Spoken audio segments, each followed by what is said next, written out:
The phone call came at 3 o'clock on Christmas Eve in the counselor's office at Riverside Elementary, where 7-year-old Lily Catherine Brennan sat with her hands folded in her lap, waiting to hear words she already knew were coming. The office smelled like old coffee and copy paper. Outside the single window, Oregon rain hammered against glass that hadn't been cleaned since September. The heating system clanked and wheezed, fighting a losing battle against December cold that seeped through walls built in 1974, back when this logging town still had a future. Lily kept her eyes on her shoes. Donated sneakers, size too big, laces frayed. She'd learned not to look at adults when they delivered bad news. It made them uncomfortable when they saw she wasn't surprised. Maggie Hollis, the school counselor, held the phone like it might bite her. Maggie was 53, with gray, blonde hair pulled back in a bun that had given up trying to look professional somewhere around lunchtime. She wore practical slacks and a cardigan that had seen better decades. Her eyes held the particular exhaustion that came from watching children break and knowing you couldn't fix all of them. She'd been trying to fix Lily Catherine Brennan for 2 years now. It wasn't going well. The phone's speaker crackled with static, and the voice of Aunt Teresa calling from somewhere that wasn't here, somewhere safe from the obligation of a 7-year-old niece. Lily, sweetheart, I'm so sorry. With everything happening with Brandon, his troubles at school, and Jake's been working double shifts, and the car broke down again, we just can't take you for Christmas. It's not you, honey, it's just the timing. The timing is terrible. Lily said nothing. She'd learned that too. Silence was easier than trying to make adults feel better about failing you. Maggie's jaw tightened. Her knuckles went white on the phone. Teresa's voice continued, each word landing like a stone in dark water. Maybe it's better this way. Maybe it's time to accept that Grandma Evelyn needs to keep you permanently. We've tried, Lily, we really have. We've all tried so hard, but it's just not working out. There it was. The truth that had been circling for months, finally landing with the weight of the inevitable. Not working out, as if Lily were a business venture that had failed to turn a profit. A restaurant that couldn't fill tables. A car that spent more time broken than running. I understand, Aunt Teresa, Lily said, her voice flat and practiced. Merry Christmas. She handed the phone back to Maggie before her aunt could say anything else. Before Teresa could add more apologies that meant nothing more explanations that didn't explain why a 7-year-old child was too much trouble for a family to keep. Maggie took the phone with shaking hands, ended the call without speaking, and set it down on her desk like it had burned her. For a long moment, neither of them spoke. The heating system clanked. Rain drummed. Somewhere down the hall, a teacher was singing Jingle Bells with the kind of aggressive cheer that came from knowing the kids weren't listening. Lily, Maggie said, finally, her voice careful, I'm going to make some calls. We're going to find you a better situation. A real placement. This isn't right, and I'm not going to let it continue. Lily had heard this before. 5 times in 2 years, she'd heard adults promise they'd find her somewhere better. 5 times she'd been moved to new houses, new bedrooms, new families who smiled with effort and spoke in voices that said they were trying very hard to want her. 5 times she'd been returned. Like library books, like rental equipment, like something borrowed that you gave back when you were done pretending. Uncle Frank is coming to get you, Maggie continued. He'll take you to your grandmother's farmhouse for tonight, and then we'll figure out the rest after the holiday. Grandmother, The word should have meant warmth, safety, the smell of cookies, and the softness of arms that had held your mother when she was small. Instead, Lily pictured the apartment that smelled like cigarette smoke and old cooking oil. The worn recliner where Evelyn Brennan spent her days watching game shows with the volume turned too loud. The refrigerator that held condiments and beer and not much else. Evelyn was 68 but looked 80. Life had worn her down the way water wears down stone, slowly, relentlessly, leaving only the hard parts behind. Does she know I'm coming? Lily asked. The pause before Maggie answered told her everything. Your uncle will sort it out. You know how family can be during the holidays. Everyone's stressed and busy, Lily finished. Everyone's always busy. Maggie's face did something complicated, something that looked like anger and heartbreak fighting for the same space. She walked around her desk and crouched beside Lily's chair.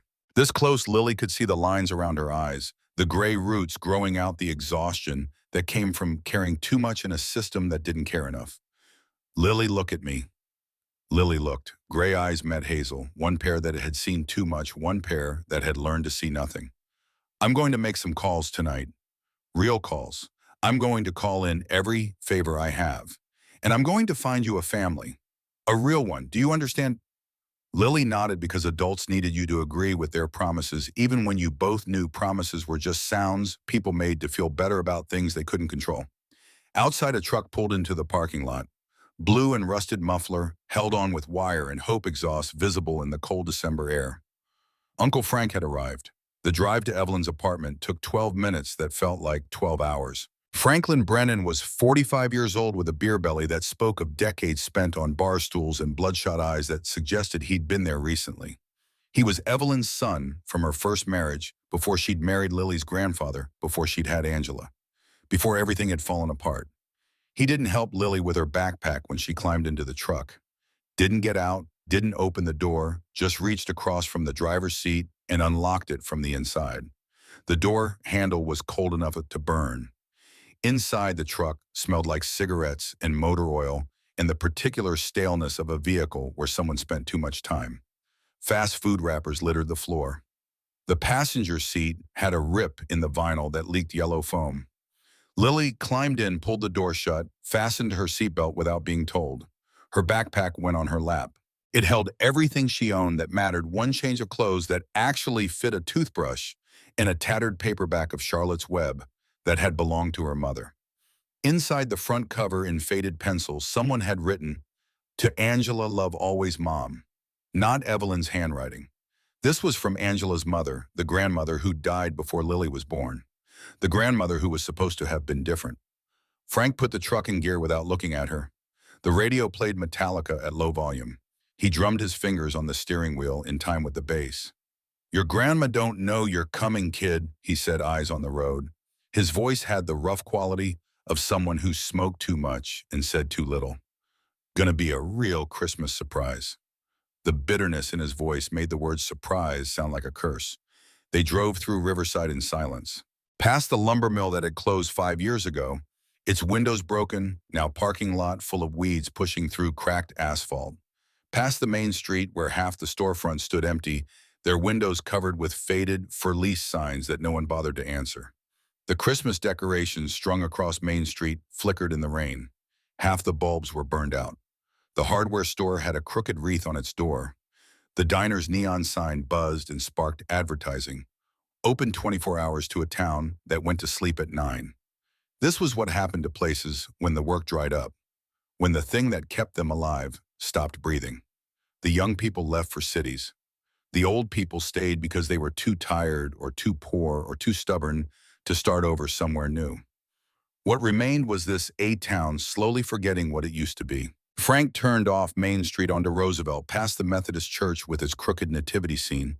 Baby Jesus missing, probably stolen by teenagers with nothing better to do. Past the elementary school, dark now empty for winter break. Past the gas station that doubled as the town's only grocery store after the Safeway closed. Riverside Housing Complex sat at the eastern edge of town where the pavement ended and the pine forest began. 3 identical 2-story buildings painted yellow sometime in the distant past, paint peeling, now to show the gray wood underneath. Rusted railings, cracked parking lot, doors that didn't quite hang straight in their frames. Section 8 housing, government apartments for people who'd fallen through the cracks and landed here. Frank parked but didn't turn off the engine. The truck idled, exhaust rising like a ghost in the rearview mirror. "Listen," he said, still not looking at her. He stared straight ahead at the building like it was something he was trying not to see. "Your grandmother's not feeling great. Try not to be, don't be a problem." Lily nodded. She'd perfected the art of not being a problem. It meant being invisible, needing nothing, wanting nothing, existing as a shadow that took up no space and made no sound. "And Lily," Frank said, finally turning to face her. His eyes were red-rimmed and tired, and held something that might have been guilt or might have been indigestion. "It's not that people don't, it's just complicated, Family stuff is always complicated." She didn't know, but she nodded anyway because that's what adults wanted, the appearance of understanding even when nothing made sense. Frank popped the truck into reverse before Lily had fully closed the door. She had to slam it twice to get it to latch. By then, he was already backing out, already leaving taillights disappearing into the rain before she'd even turned toward the building. The complex entrance smelled like mildew and something burning that might have been someone's dinner or might have been the wiring giving up. The floor was linoleum designed to look like tile worn through to black in the high-traffic areas. Fluorescent lights buzzed overhead, one of them flickering in a rhythm that almost matched Lily's heartbeat.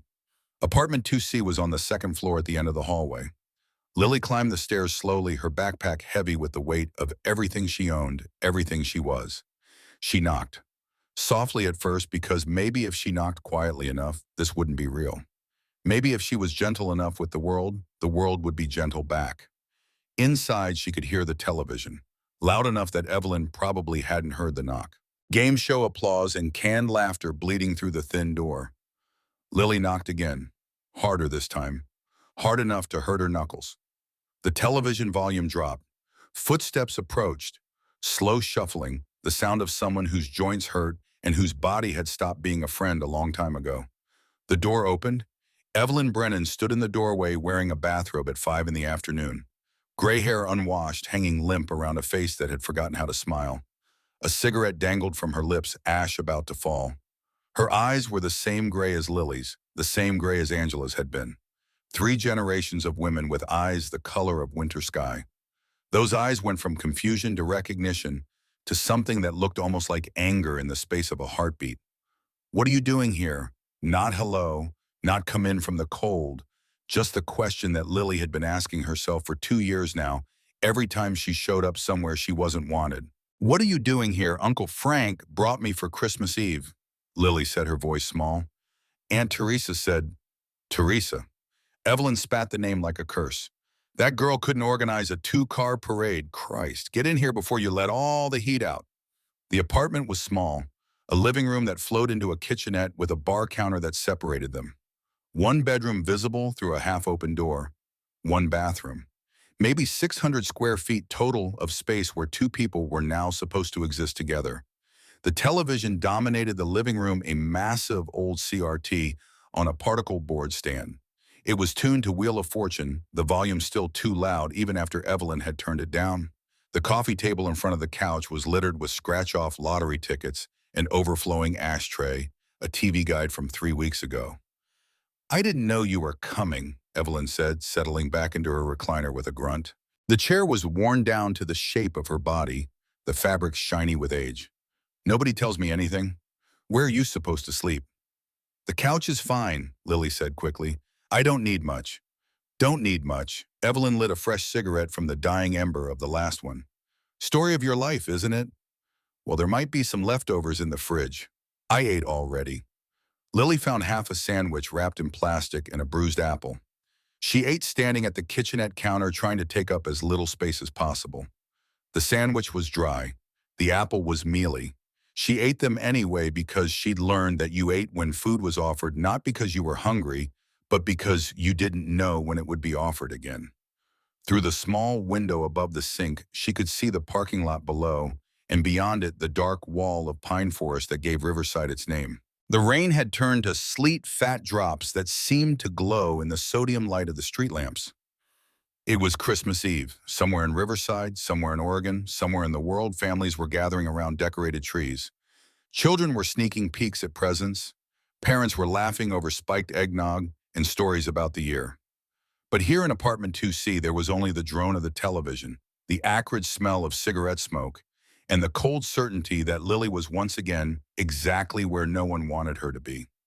She pulled the oversized donated sweater tighter around her thin frame and wondered not for the first time what it would take to become the kind of person that people actually wanted to keep. The couch was hard and smelled like cigarettes in old fabric softener. Evelyn had tossed Lily a thin blanket around 8 o'clock after her friend Denise had called, and they'd talked for 45 minutes about the casino night they were supposed to have had, the Christmas Eve tradition that Evelyn had maintained for 15 years until tonight. Until Lily had arrived and ruined it. Evelyn hadn't said that exactly. She didn't have to. It was in the way she'd looked at Lily while talking to Denise, the way her voice had dropped when she thought Lily couldn't hear. But Lily could hear. The apartment was too small for secrets. She'd been lying on the couch pretending to read Charlotte's Web in the lamplight when Denise had called back around 8:30.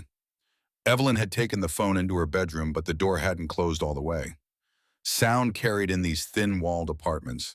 Sound carried, and 7-year-old girls learned to listen for the things adults said when they thought no one was paying attention. She's cursed Denise, just like Angela was. Evelyn's voice rough with smoke and whiskey carrying through the crack in the door. Lily's hands had stopped turning the page. Some bloodlines are poisoned. Maybe it skips a generation, but it's there. I see it in her eyes, the same eyes Angela had, the same eyes that lied to me for 20 years. Lily had closed the book slowly, carefully, like sudden movement might shatter something already broken. I did everything wrong with Angela, everything. And now here's her daughter looking just like her, and I'm supposed to. What? Get it right this time. I couldn't save Angela. How am I supposed to save her kid? There had been a pause, Denise saying something that Lily couldn't hear. I know she's 7. I know. But Christ, Denise, I'm 68 years old. I'm tired. I'm so goddamn tired. Another pause. Longer this time. No, I won't call anyone. What am I going to say? I can't handle my own granddaughter on Christmas Eve. That I look at her and see every mistake I ever made. The call had ended shortly after. Evelyn had emerged from the bedroom, poured another whiskey, and returned to her recliner without looking at Lily. Wheel of Fortune had given way to jeopardy. The questions and answers droned on, covering the silence between grandmother and granddaughter, like snow covering rot. Now it was past 11. Evelyn had finally gone to bed, taking the bottle with her.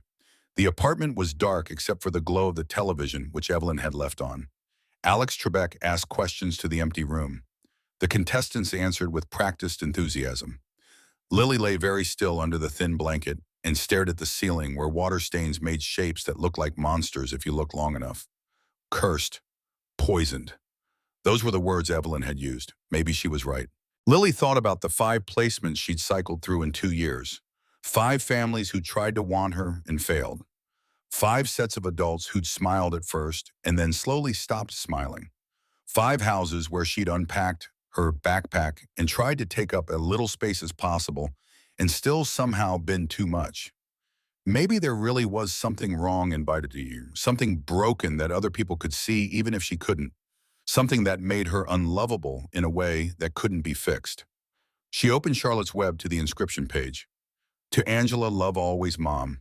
Her mother had been 7 once. Had Angela sat in some room somewhere wondering if she was cursed too?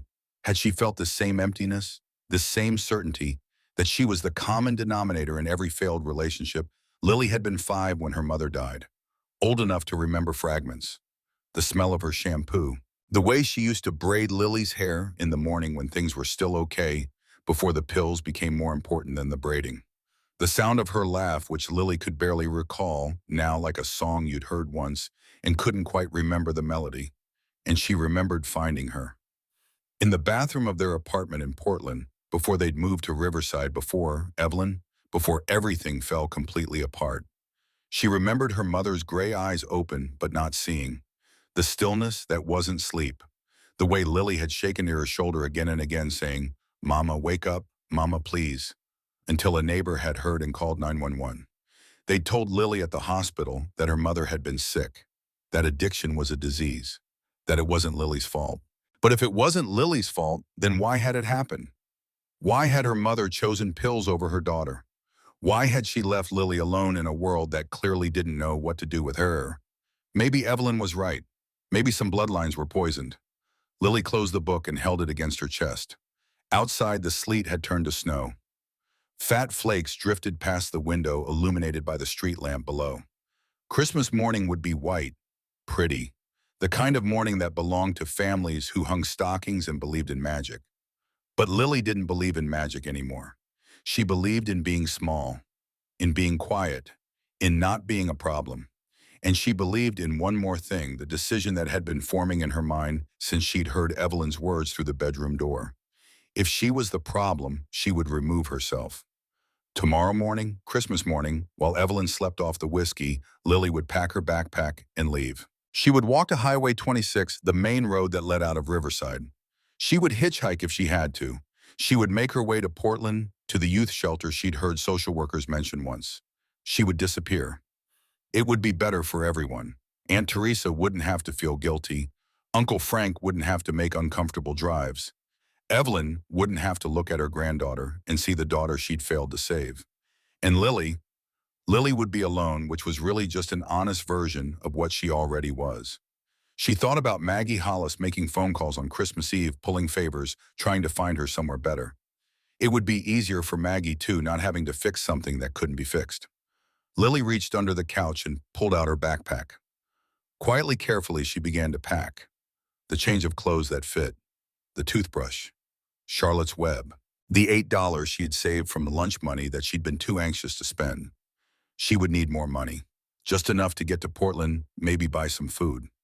On the kitchen counter, Evelyn kept a jar for loose change, quarters and dames and nickels that she fed into slot machines at the casino, chasing luck that never came.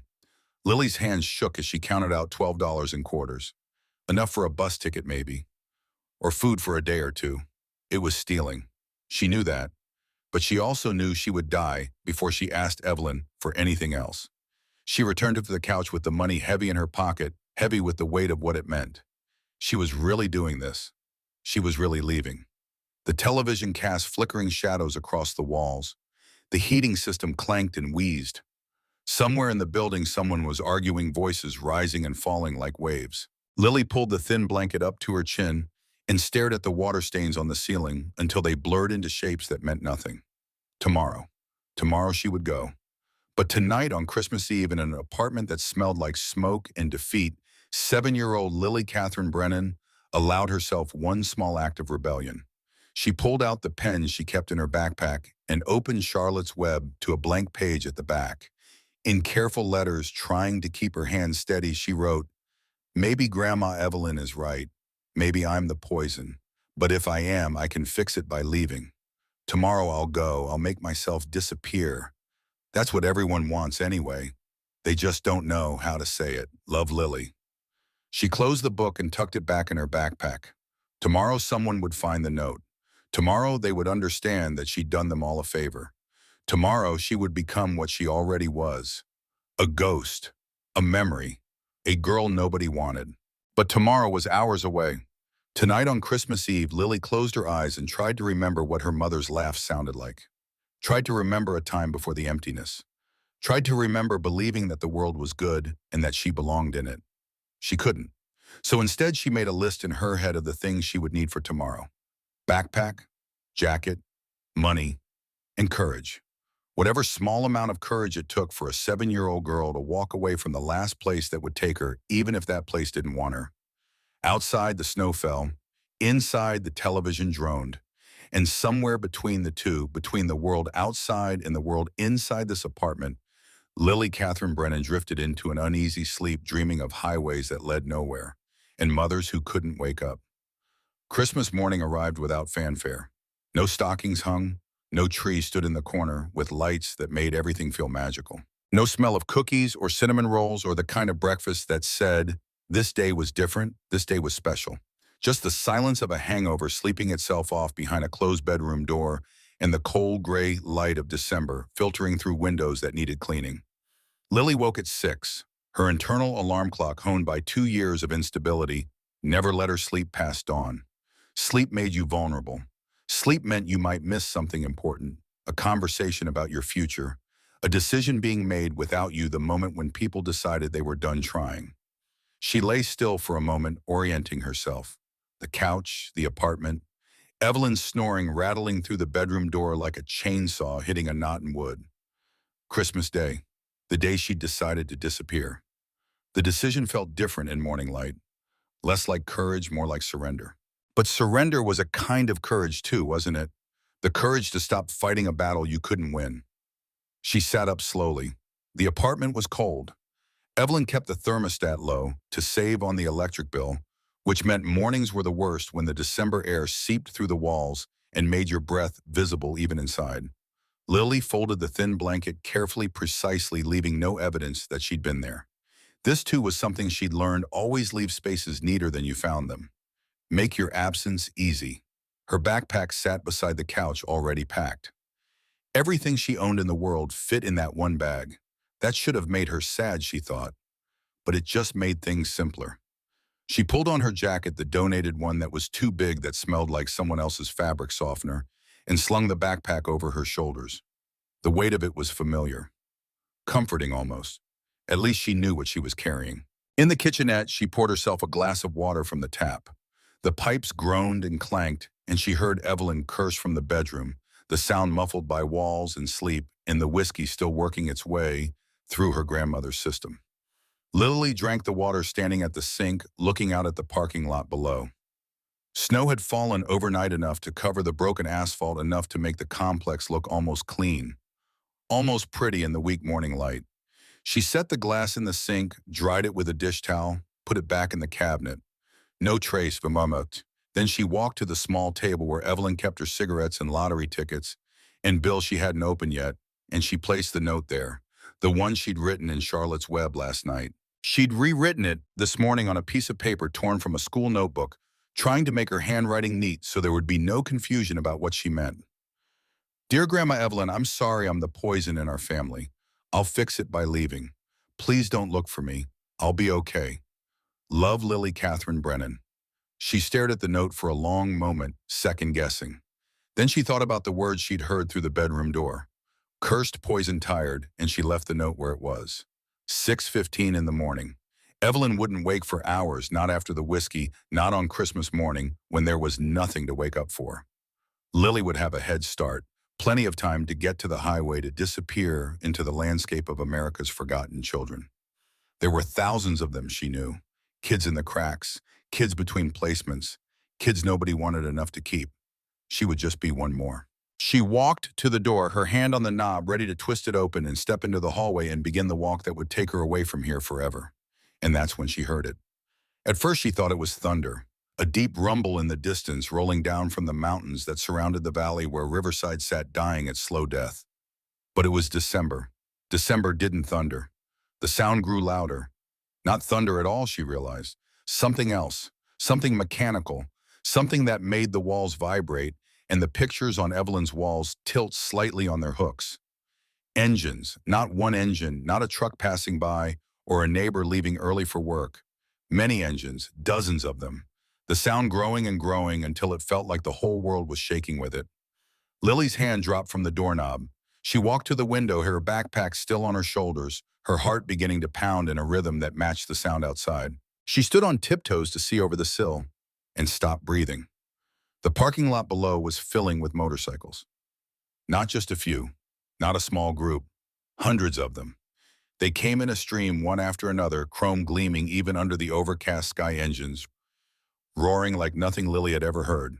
They filled the parking spaces first, then the grass, then the street beyond.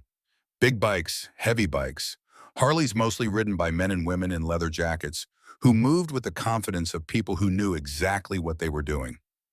Lily's eyes went wide.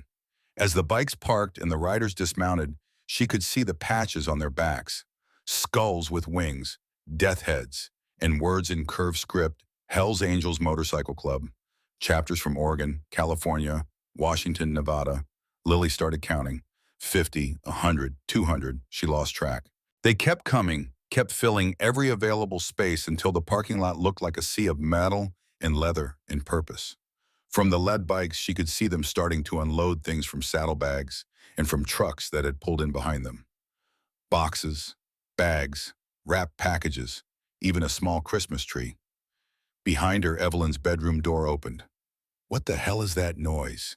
Evelyn's voice rough with sleep and hangover, confused and irritated in equal measure. Lily didn't turn around.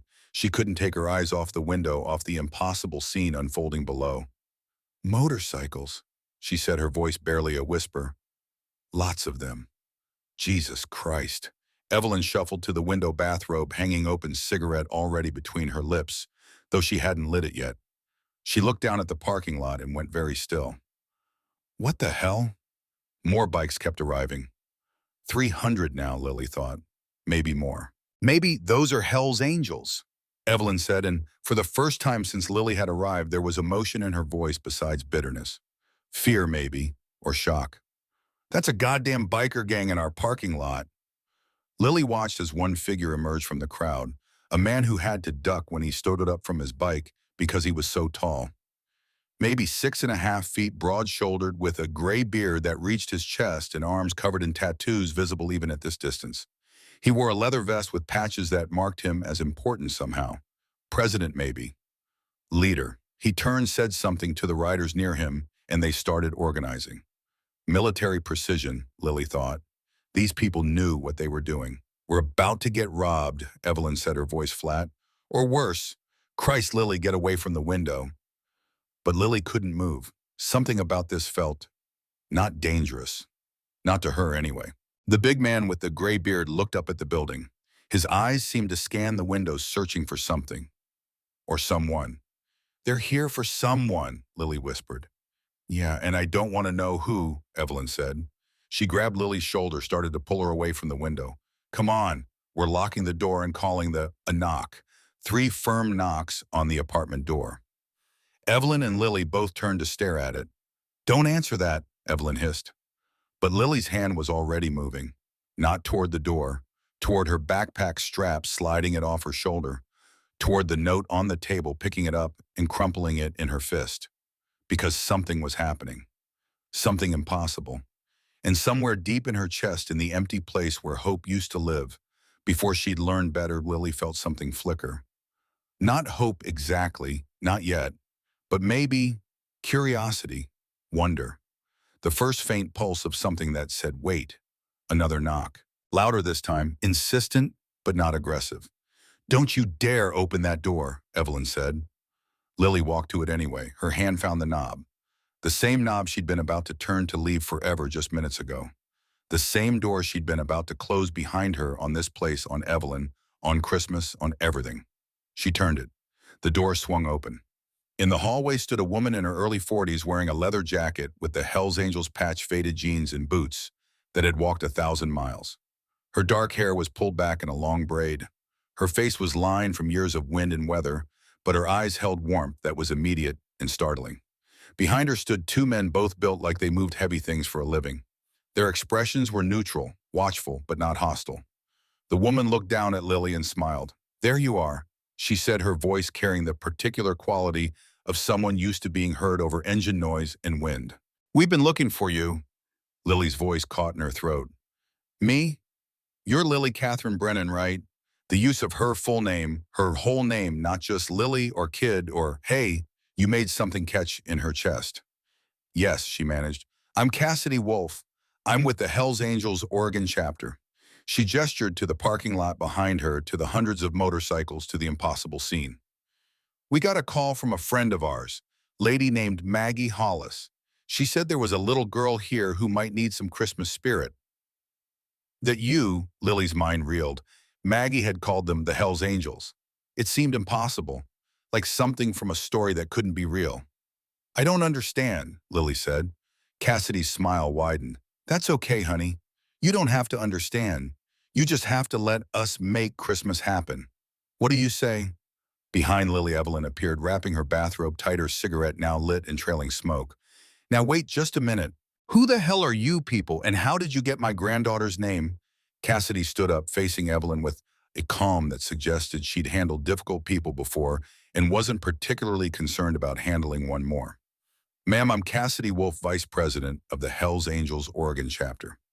Every year, our chapters across the Northwest do a toy run for kids who need it. Usually we go to children's hospitals or shelters. But this year, Maggie Hollis reached out about a specific situation. A little girl who needed to know she wasn't alone. That's all we're here to do. Bring some toys, some food spreads, some joy. Maggie Hollis had no right, Evelyn started. Maggie Hollis has every right to advocate for this child. Cassidy interrupted, her voice still calm but with an edge of steel underneath. Now we can do this one of 2 ways. You can let us give Lily a Christmas, or we can stand out here and make a scene. Your choice, ma'am. But either way, this little girl's getting a Christmas. Evelyn's face went through several emotions in rapid succession. Anger, indignation, confusion, and finally resignation. Because what Lily was only beginning to understand, Evelyn understood immediately. 500 bikers had just shown up, and they weren't leaving until they had accomplished what they'd come for. Fine, Evelyn said tightly. But make it quick. Cassidy's smile returned. She turned and gave a hand signal to the parking lot below. And suddenly the world exploded into motion. Bikers began climbing the stairs carrying boxes and bags. But they didn't just come to apartment 2C. They spread throughout the complex, knocking on doors, calling out greetings, handing out packages to anyone who answered. Within minutes, the sound of children's laughter began to fill the air. Surprise gasps from parents. The ongoing rumble of motorcycle engines providing a bass note to the sudden symphony of Christmas morning happening 3 hours early. Lily stood frozen in the doorway as the first wave of bikers reached the apartment. Cassidy gestured them in. Let's make it happen. They came carrying armload after armload of gifts, and Lily could only stand there, backpack, still in her hands, crumpled note, still in her fist, trying to process what was happening. A winter coat, purple her size, soft on the inside, warm in a way that her donated jacket had never been. It fit perfectly when Cassidy helped her try it on. Snow boots lined with fleece. Real boots, not the sneakers that let in water. Clothes, jeans with tags still on them, sweaters that smelled new. Shirts in colors she liked, blue and purple and green. And books. So many books.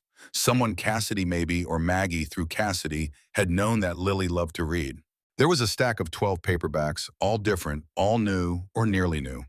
The kind of books she'd stared at in the library but never dared to ask for because asking for things meant disappointment when the answer was no.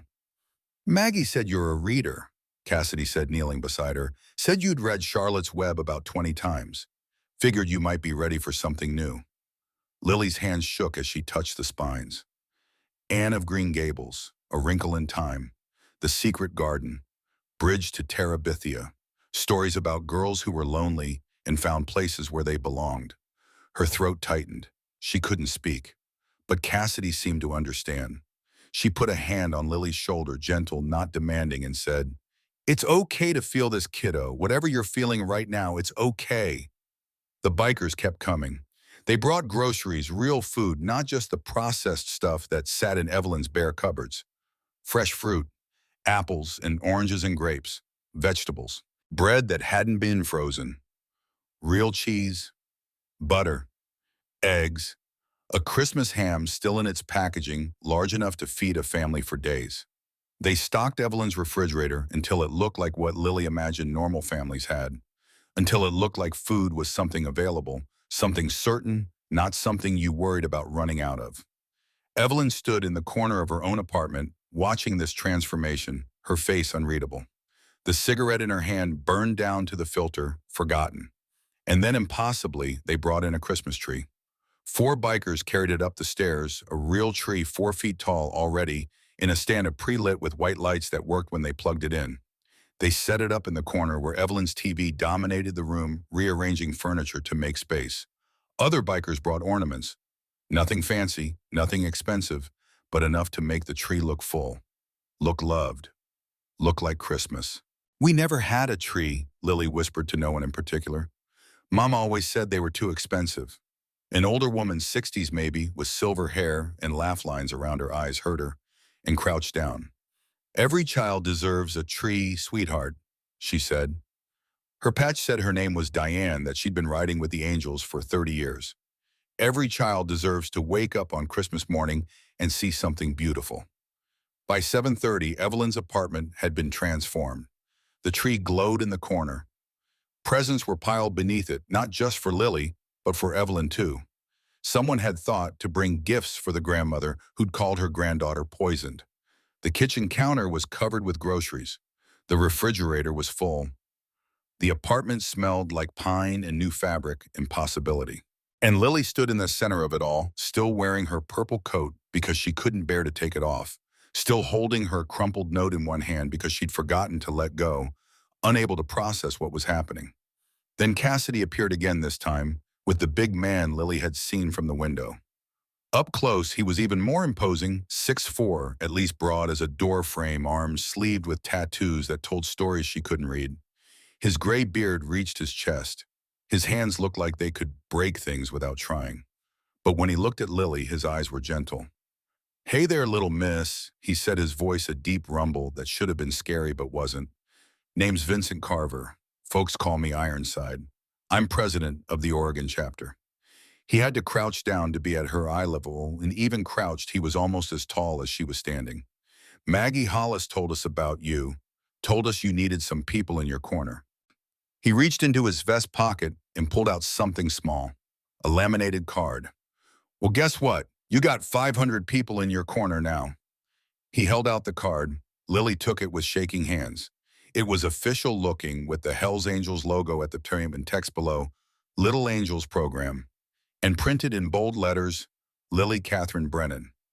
Below her name was a phone number. That number there, Vincent said, tapping the card with a finger the size of a sausage. That's a direct line. You ever need anything, and I mean anything, you call that number. Day or night, someone will answer. Someone will help. You understand? Lily stared at the card, at her full name printed there like she was official, like she was someone who mattered enough to be on a card with a phone number for help. You're one of our little angels now, Vincent continued. That means you're family. That means you're protected. That means you're never alone again. You got that? Lily looked up at this massive man, this person who society would probably call dangerous, who looked like he could bench press a car without breaking a sweat, and saw only kindness in his eyes. Something inside her chest, that empty place where hope used to live, suddenly didn't feel quite so empty anymore. Thank you, she whispered, and then louder like she needed him to hear it, needed him to know she meant it. Thank you. Vincent grinned and his whole face transformed. Don't thank me yet. We got one more thing. He turned and shouted toward the door. Bring it up. Two younger bikers appeared carrying something large and unwieldy wrapped in a moving blanket. They brought it into the apartment carefully like it was precious. They set it down and unwrapped it. It was a bicycle, not a cheap one from a discount store. A real mountain bike, purple and silver, to match her coat with chrome that gleamed even in the apartment's dim light. But it was the detail that made Lily's breath catch. Painted on the frame in flowing silver script was her name, Lily Catherine Brennan. Not just Lily, her whole name, her full identity painted there like it mattered, like she was someone worth personalizing a bike for. Custom job, Vincent explained. One of our brother's guy named Jake owns a bike shop in Salem. When we told him about you, when we told him there was a 7-year-old girl in Riverside who needed to know she was special, he stayed up all night putting this together. It's yours, kiddo. Merry Christmas. Lily walked toward the bike like it might disappear if she moved too fast, like it might turn out to be a dream if she wasn't careful. She reached out and touched the handlebar. Cold metal, solid and real. Her fingers traced the letters of her name painted there by someone named Jake, who didn't even know her but had stayed up all night anyway. Someone had thought she was worth staying up all night for. Someone had thought she deserved something with her name on it. Someone had decided she was special enough for custom silver paint and flowing script that said she mattered. The tears came suddenly overwhelming.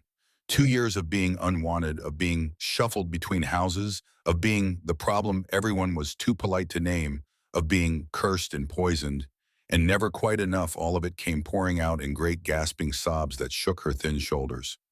Cassidy was there immediately, gathering Lily into a hug that smelled like leather and cold air and road and safety. Let it out, honey, Cassidy said, her voice gentle. Let all of it out, every bit. You're allowed to feel this. You're allowed to cry. You're allowed to be a kid. And Lily did. She cried into Cassidy's leather jacket while 500 Hells Angels, men and women, who the world called outlaws and criminals, stood in and around a crumbling apartment complex in Riverside, Oregon, and proved that sometimes the most unexpected people are capable of the most extraordinary grace. When Lily finally pulled back, her face wet and splotchy, her nose running, Cassidy was still smiling. Better, she asked. Lily nodded, not trusting her voice. Vincent crouched down again, this time holding out a red bandana. Here, this is official angel property. Consider it a loan. Lily took it and wiped her face, trying to compose herself, trying to understand what was happening. Why behind? She managed finally. Why would you do all this for someone you don't even know? It was Cassidy who answered, though Vincent nodded like he agreed with every word. Because we've all been the kid nobody wanted, Lily. Maybe not in the exact way you have, but every single person out there. She gestured to the bikers still moving through the complex, still spreading Christmas morning like it was something they could give away. Every one of us knows what it feels like to be on the outside, to be judged, to be told we don't matter. And we decided a long time ago, Vincent added, that when we see someone hurting like that, especially a kid, we do something about it. That's what angels do. We show up. But I'm nobody, Lily said. I'm just, you're somebody, Cassidy interrupted firmly. You're Lily Catherine Brennan. You're 7 years old. You've survived things that would break adults. You're still standing, still fighting. That makes you somebody special. Vincent stood up, his knees cracking audibly. Now there's a party happening downstairs. Food, music, the whole deal. Parties for you, little angel. You should come down. Lily looked at Evelyn, who had remained silent through all of this, standing in the corner of her apartment that no longer looked like her apartment, holding a cigarette that had gone out. Go on, Evelyn said, her voice hoarse. Don't just stand there. It wasn't exactly permission, more like dismissal. But Lily would take it.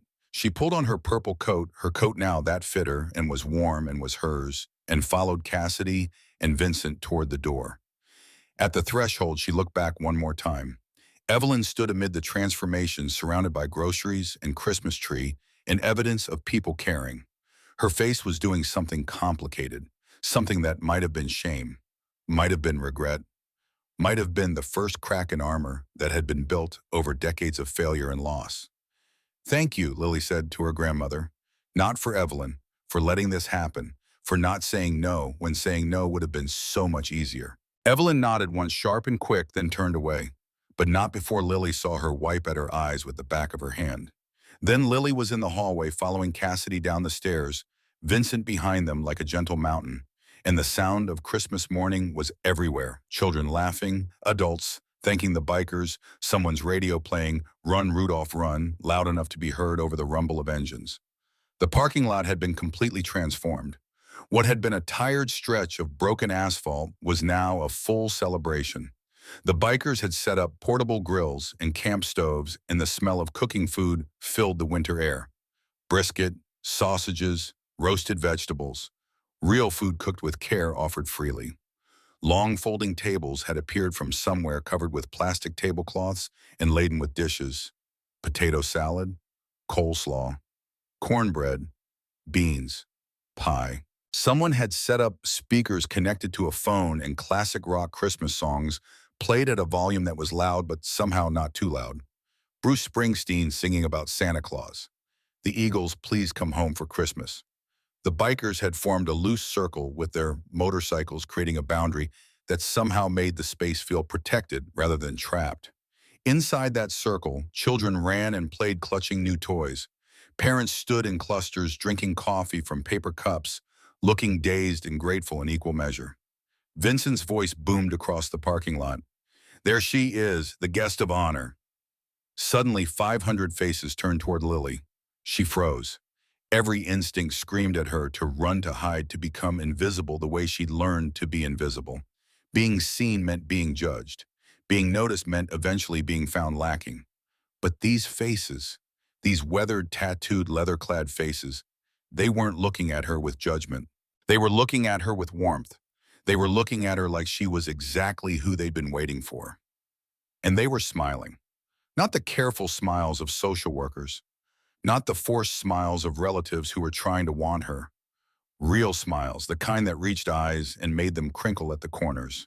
Someone started clapping. Then someone else. Then more, until the sound rolled through the parking lot like thunder, and Lily stood at the center of it, surrounded by applause from 500 strangers who'd ridden through the night to prove she mattered.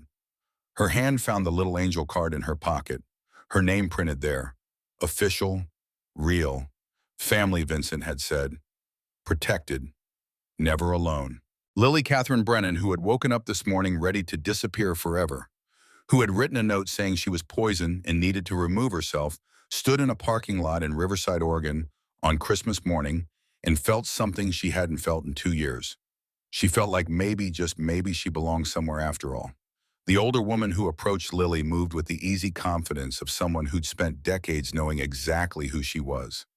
She had to be in her 60s, with silver hair, pulled back in a practical ponytail, and laugh lines that spoke of a life lived outdoors. Her leather jacket was worn soft with age patches covering nearly every inch of the back, and sleeves different runs, different years, different chapters of a story Lily couldn't read but could feel the weight of. "You must be starving, honey," she said, her voice warm and matter-of-fact, like Lily being hungry was both obvious and fixable. "I'm Diane. Been riding with the Angels for 30 years, and let me tell you, we take our food seriously. You got some of the best brisket in the Pacific Northwest right there." She held out a paper plate piled so high with food that Lily had to take it with both hands. Brisket dark and glistening with sauce. Coleslaw that looked homemade, not the kind from a grocery store container. Cornbread still warm butter melting into its golden surface. Green beans with bacon. And a slice of apple pie that looked like someone's grandmother had made it. It was more food than Lily usually saw in a week. "Thank you," she managed the words, feeling inadequate for everything she was feeling. "Don't thank me yet. Eat first, then we'll talk." Diane winked and gestured to a curb where someone had laid out cushions, scavenged from truck beds. "Go on, sit, enjoy." Lily sat the purple coat warm around her, the plate heavy in her lap, and took her first bite of the brisket. It was the best thing she'd ever tasted. Not because she was hungry, though she was. Not because it was well cooked, though it was. But because it was food that someone had made with care, had brought here specifically so she could eat it, had served to her while smiling like her eating mattered. She ate slowly, trying to make it last, trying to memorize the taste of being cared for. Around her, the celebration continued. A man who introduced himself as Tommy Sacramento, chapter he said like that, explained everything, came over and started doing magic tricks with coins, making quarters disappear behind Lily's ear, making them jump from hand to hand in ways that shouldn't be possible. Lily laughed, actually laughed. The sound surprised her. She'd forgotten she could make that sound.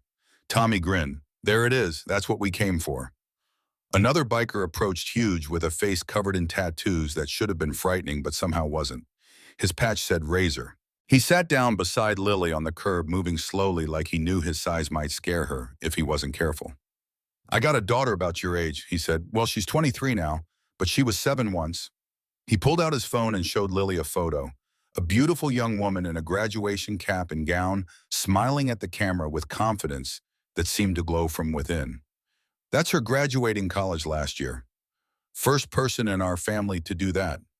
Lily looked at the photo, then at Razor's tattooed face, trying to reconcile the image of the accomplished young woman with this intimidating man beside her. "I was a screw-up for most of her childhood," Razor said quietly, like he was telling her a secret. "Wasn't there when I should have been. Made her mama do all the hard work. But you know what I learned?" Lily shook her head. "I learned that showing up matters. Even if you show up late. Even if you show up wrong. The act of showing up, of trying, that's what kids remember." He looked at her with eyes that had seen too much and chosen to be gentle anyway. "Your mama couldn't show up for you the way you needed.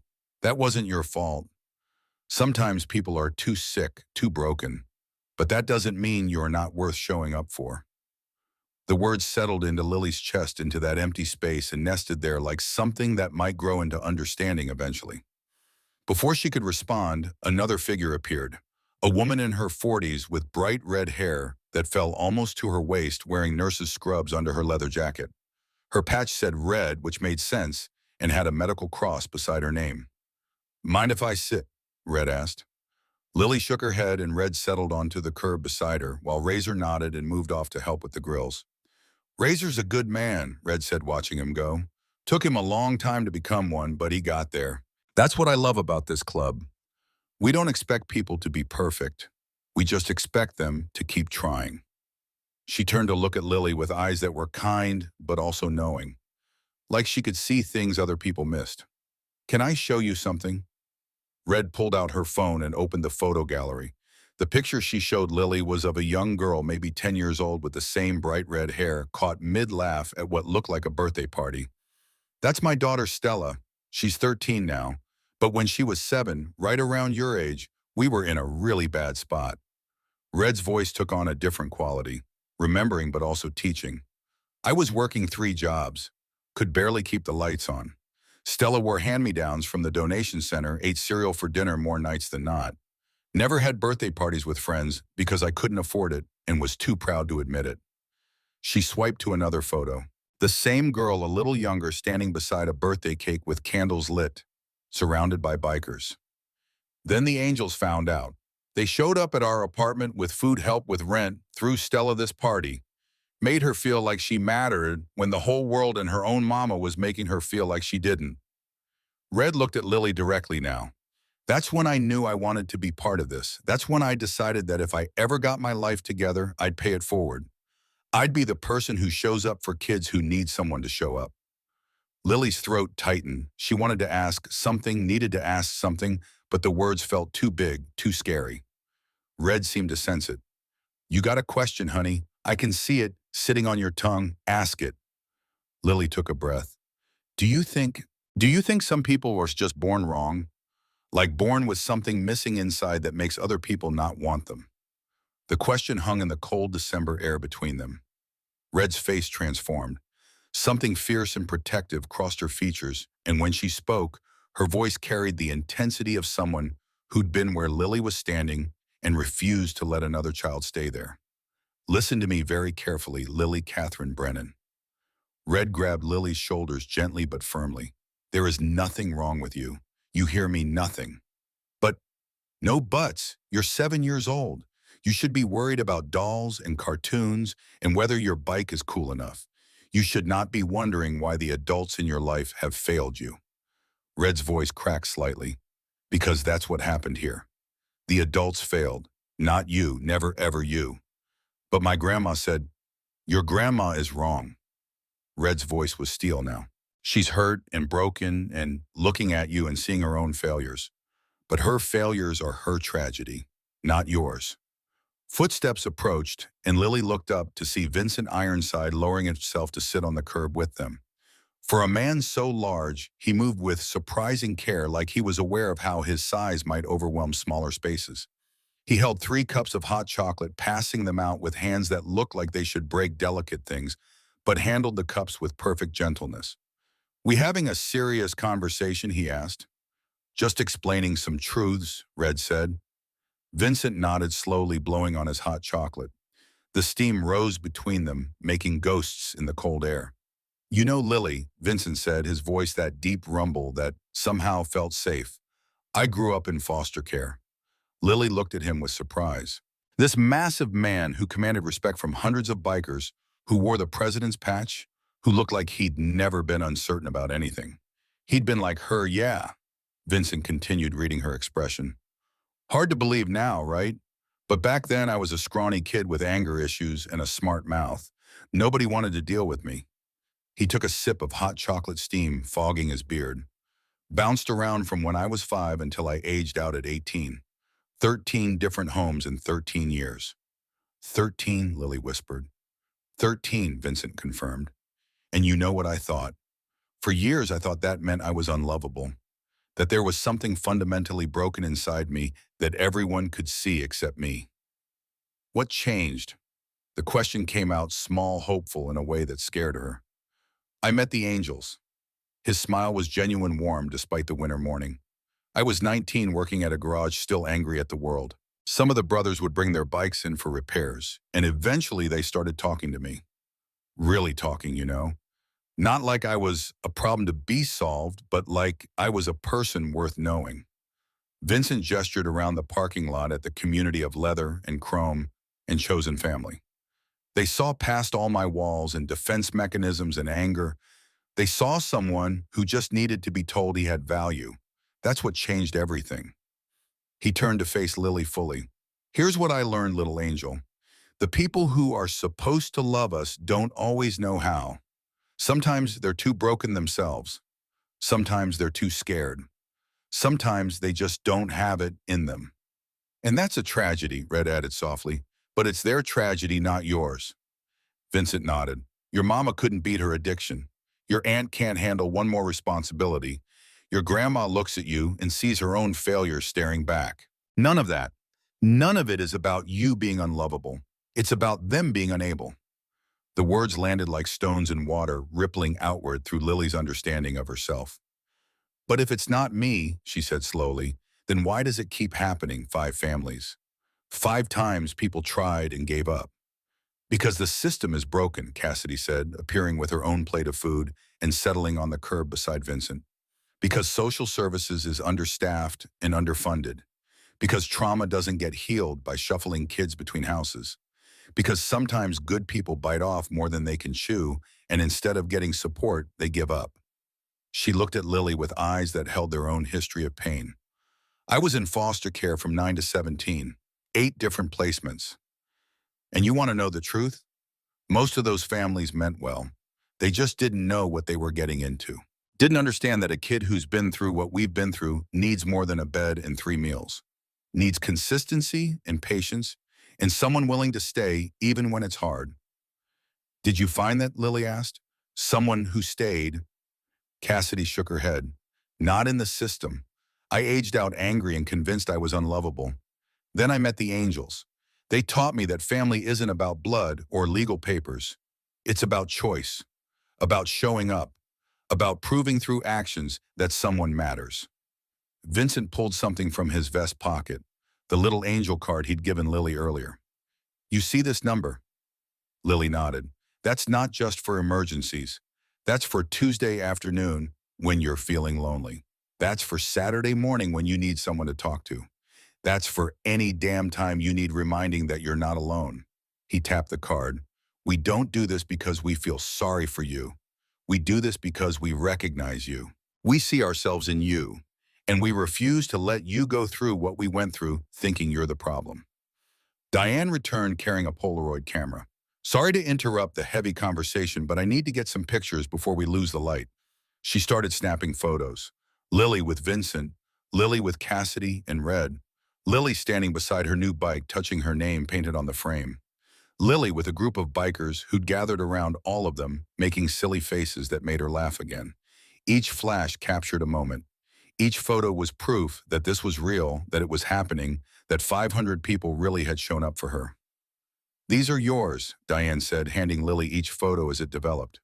I'm making you an album, something to keep, something to look at when things get hard and you need to remember that you matter. The morning wore on. More bikers came to introduce themselves, to share their stories, to press business cards and phone numbers into Lily's hands, to tell her that if she ever needed anything, anything at all, she should call. A man named Phoenix, his arms covered in tattoos of flames, taught Lily how to throw a football properly. A woman named Angel. Yeah, I know the irony, she'd said with a laugh, braided Lily's hair while telling stories about riding cross-country, about seeing the whole width of America from a motorcycle seat. The food kept coming, the music played, children from the apartment complex ran between the adults high on sugar and new toys and the magic of unexpected Christmas. And through it all, Lily felt something shifting inside her. Not healing exactly healing would take time, she sensed, but loosening, like a fist that had been clenched for 2 years, was finally beginning to relax. Around noon, Lily saw movement at the apartment building entrance. Evelyn emerged still in her bathrobe, but with her hair combed, now arms crossed against the cold. She stood at the edge of the celebration watching. Her face was unreadable from this distance. Vincent noticed Lily's attention shift. He followed her gaze and nodded slowly. Hold on, little angel, I should talk to her. He stood his full height, drawing eyes, and walked across the parking lot toward Evelyn. Lily watched as they spoke too far away to hear the words, but close enough to see body language. At first, Evelyn's posture was defensive, arms crossed tighter, head tilted back like she was ready for a fight. But Vincent wasn't fighting. He was talking, gesturing occasionally to the scene around them, to Lily sitting on the curb, to the bikers serving food, to the transformation that had happened to this forgotten corner of Riverside. Gradually, Evelyn's posture changed. Her arms loosened, her shoulders dropped. Her face did something complicated, sadness and regret, and maybe, just maybe, the beginning of understanding. When Vincent returned 15 minutes later, he settled back onto the curb beside Lily with a grunt. What did you say to her? Lily asked. The truth, that she's hurting and taking it out on you, that you deserve better, that we're not going away, we're in your life now, whether she likes it or not. He paused, and that it's not too late for her to be part of your life in a way that doesn't hurt you. What did she say? Not much, but she listened. Sometimes that's all you can ask for. As if summoned by the conversation, Evelyn began walking toward them. She moved slowly like someone who wasn't sure of her welcome, but was coming anyway. The bikers noticed. Several of them shifted slightly, creating a protective semicircle around Lily without making it obvious. Ready if needed, but not aggressive. Evelyn stopped a few feet away. Up close in daylight, she looked older than she had in the apartment.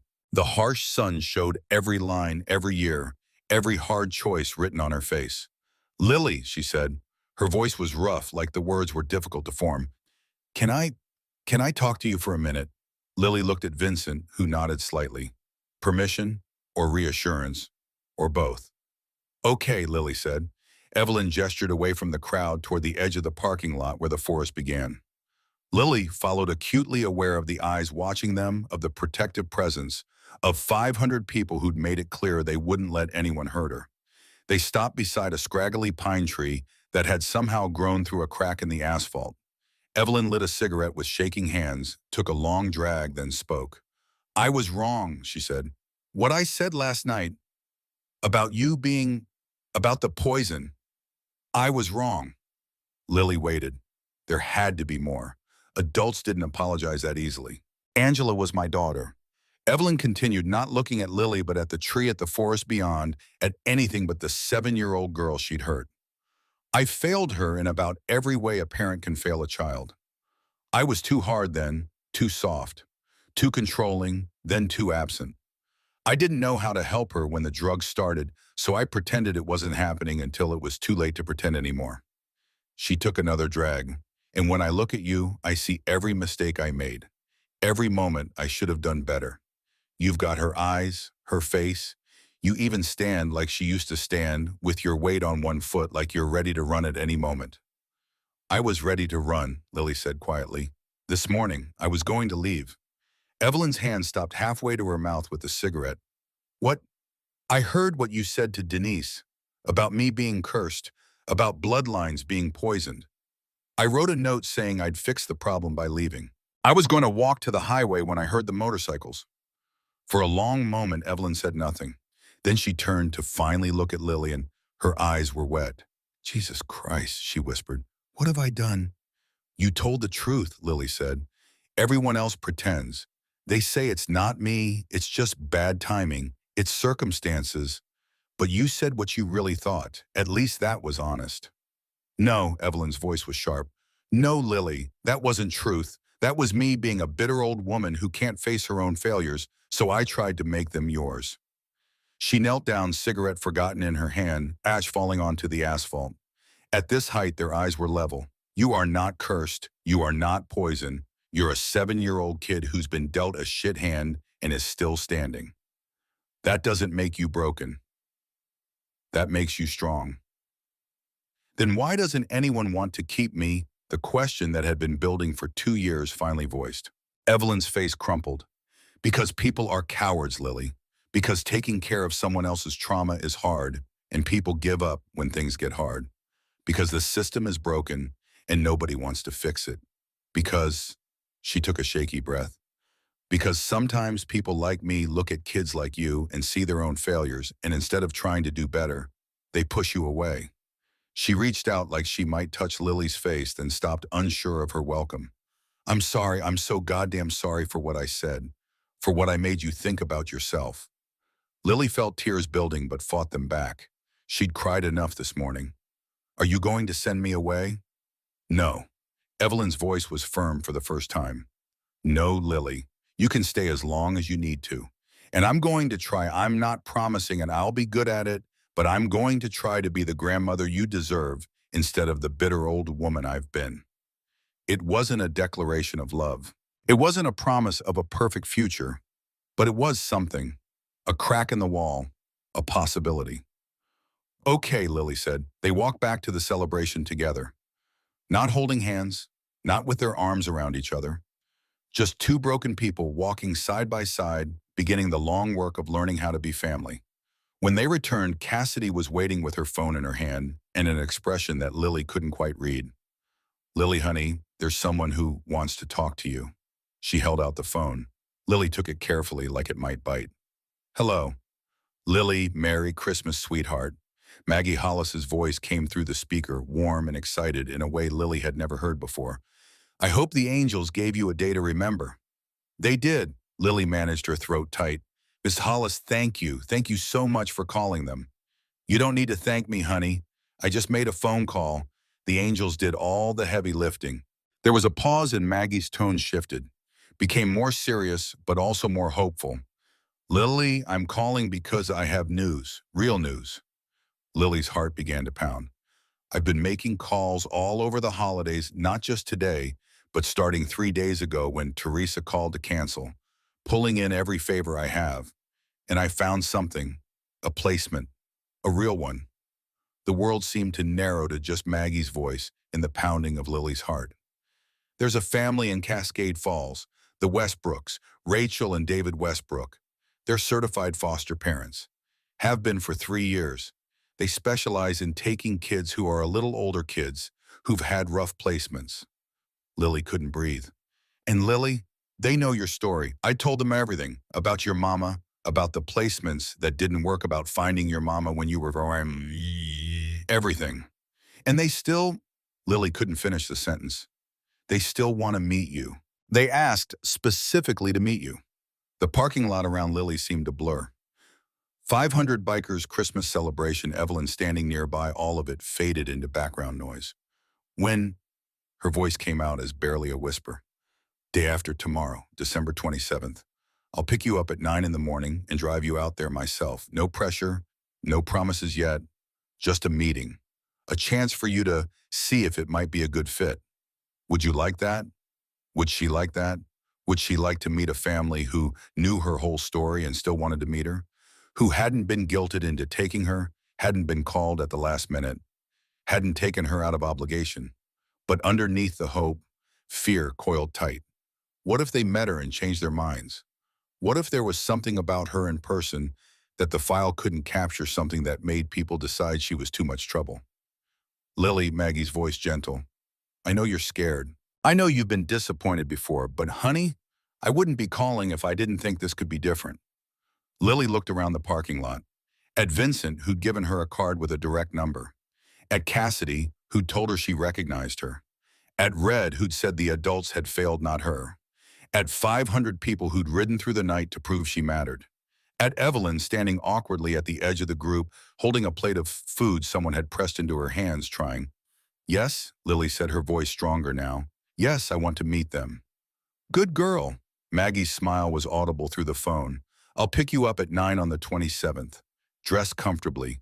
Be yourself. And Lily, remember that you're interviewing them too. You get to decide if they're right for you, okay? Okay. Merry Christmas, sweetheart. You deserve this. After they hung up, Lily stood holding the phone trying to process this new information. A family. A real family who knew her story and wanted to meet her anyway. Cassidy gently took the phone back. Good news. Maybe, Lily said. There's a family in Cascade Falls. They want to meet me. Vincent, who'd been listening, nodded slowly. Rachel and David Westbrook. I know them. Good people. They've fostered before done it right. You know them? It's a small world, little angel. David teaches at the high school. Rachel works at the hospital ER. They're solid, real solid. The celebration continued around them as the sun climbed higher in the December sky. More food appeared, more stories were told. The temperature rose slightly enough that the snow began to melt at the edges, creating tiny rivers that ran through the parking lot. Someone produced a football and a game started. Lily found herself playing catch with Phoenix and Tommy, her throws getting better with practice, her laughter coming easier each time. Evelyn eventually went back inside, but not before taking a plate of food with her. Progress, Lily thought. Small progress, but progress nonetheless. As the afternoon shadows began to lengthen, the bikers started the slow process of packing up. Grills were cleaned and stowed, tables were folded, trash was collected and bagged with military precision. They were leaving the complex cleaner than they'd found it. Children who'd received gifts stood with their parents waving goodbye. Several adults approached the bikers with tears in their eyes, thanking them, asking how they could help with next year's run. Vincent gathered the Oregon chapter around him. Brothers, sisters, we did good work today. Little angel over there, he gestured to Lily. She came this close to giving up on the world. But we showed her the world hasn't given up on her. There were nods and murmurs of agreement. She's got a meeting day after tomorrow with a foster family. The Westbrooks from Cascade Falls. Some of you know them.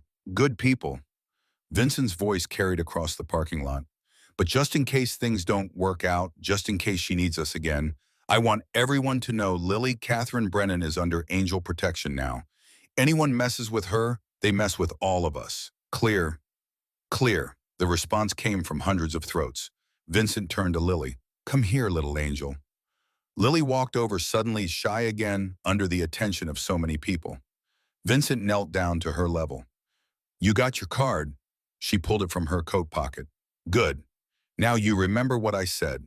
That number works anytime. Day, night, Tuesday, Saturday doesn't matter. You need us, you call. But Lily, his expression grew serious. I want you to do something for me. What? I want you to give this meeting with the Westbrooks a real shot. Don't go in thinking it'll fail. Don't protect yourself by expecting the worst. Go in with hope. Can you do that? Hope hurts when it doesn't work out, Lily said quietly. It does, Vincent agreed. But you know what hurts worse? Not hoping, not trying, staying closed off because you're scared of being hurt. That's not living, little angel. That's just surviving. He reached into his vest and pulled out something small, a necklace with a simple pendant angel wings made of silver. This is from all of us, he said, fastening it around her neck. Wear this and remember you've got 500 people who believe in you, who see your worth, who will show up if you need us. The pendant rested against her chest, warm from Vincent's pocket, solid and real. Thank you, Lily said, and this time the words didn't feel inadequate. This time they felt exactly right. One by one, bikers came to say goodbye, to hug her, to remind her to call, to tell her they'd see her again soon. Cassidy was one of the last. She crouched down and looked Lily in the eyes. You're going to do great at that meeting. You know why? Lily shook her head. Because you're brave. Because you survived things that would break adults. Because you're still capable of hope even after everything that's tried to kill it. Cassidy smiled. That makes you extraordinary, Lily. Don't ever forget that. Then she stood, climbed on her bike, and kicked it to life. The sound of 500 engines starting up was like thunder, like a promise, like a reminder that some things in the world were big and powerful and chose to be gentle. They rode out in formation, the same precise order they'd arrived in. The sound of them leaving echoed through the valley long after the last bike had disappeared around the bend. When silence finally returned, where Lily stood in the parking lot holding her photo album, wearing her purple coat and angel wings necklace, and looked at the apartment building where her grandmother waited. The building looked different now. The same yellow paint, the same peeling siding, the same crooked railings, but different somehow, like it had been touched by something bigger than itself and couldn't go back to being ordinary. Lily climbed the stairs slowly, her legs tired from the day, her heart full in a way she didn't quite know how to process. Inside apartment 2C, the Christmas tree still glowed. The presents still sat beneath it. The groceries still lined the counters. Evidence that the morning had been real. Evelyn sat in her recliner, but the TV was off. She was just sitting, staring at the tree, like she was seeing it for the first time. You okay? Lily asked. Evelyn turned, and there was something different in her face. Something softer. I was just thinking, she said.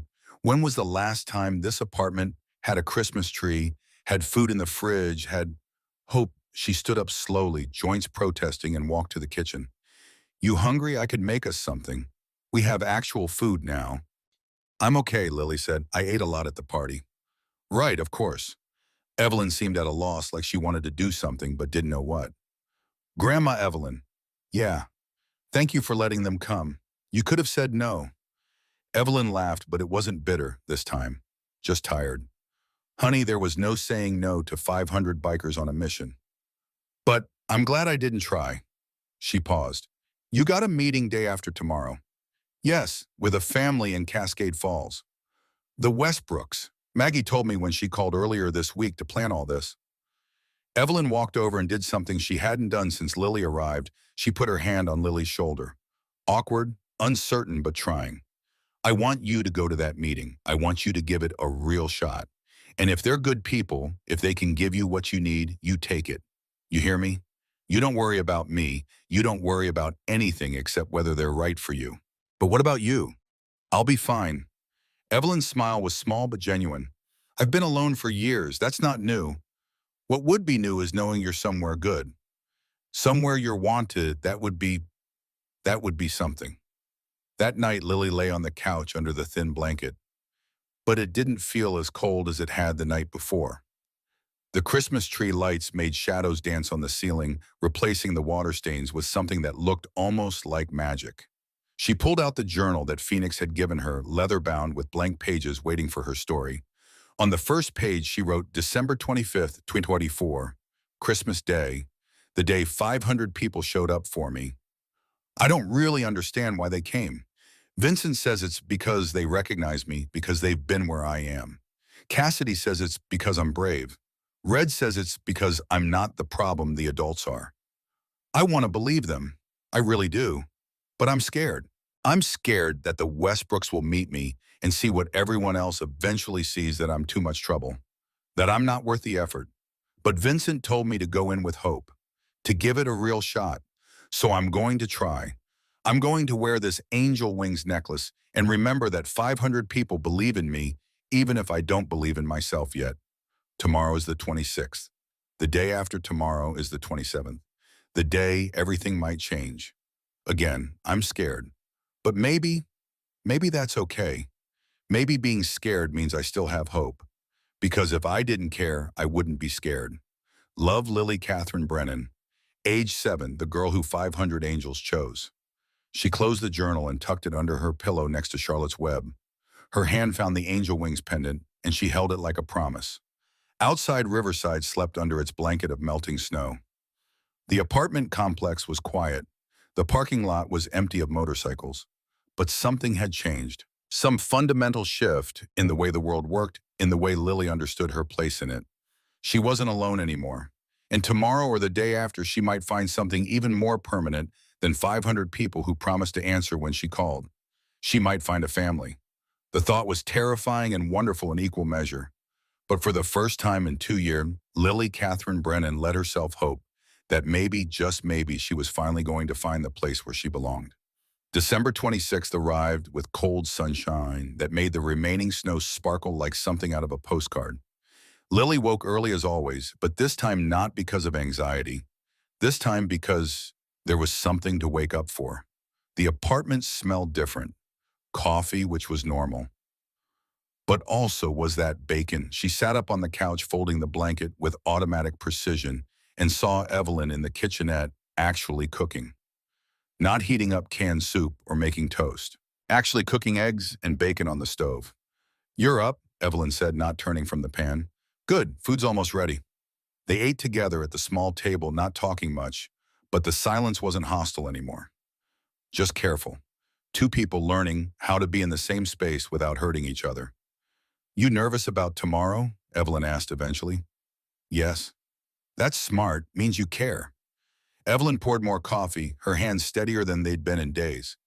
"But don't let the nervousness make you small, you understand. Don't go in there trying to be invisible." "That's all I know how to be." Evelyn was quiet for a moment. "Yeah, I taught Angela that too. How to disappear when things got hard." "Worst thing I ever taught her." She looked at Lily directly. "Don't make my mistakes. These Westbrook people want to meet you, not some version of you that's trying not to be a problem. Just you." Around noon, there was a knock at the door. Lily opened it to find Tommy and a woman beside him. The woman had kind eyes and dark hair pulled back simply. She wore jeans and a warm sweater and held a shopping bag. "Hey there, little angel," Tommy said. "This is my wife, Sarah. Mind if we come in?" "Of course," Lily said, stepping aside. Sarah set the bag on the couch and pulled out clothes. Nice clothes, a soft blue sweater, dark jeans that looked new, and a jacket that wasn't donated or too big. "For your meeting tomorrow," Sarah explained. "Figured you'd want something that fits right, something that feels like you." "You didn't have to." "We wanted to," Sarah interrupted gently. "Besides, I owe the universe some good deeds. Might as well start here." They settled at the small table while Evelyn made more coffee. Sarah's expression grew serious the way adults looked when they were about to share hard truths. Lily, I need to tell you something about these meetings, about how to handle them. Okay. I was in foster care from age 9 to 17, Sarah began. 8 different placements.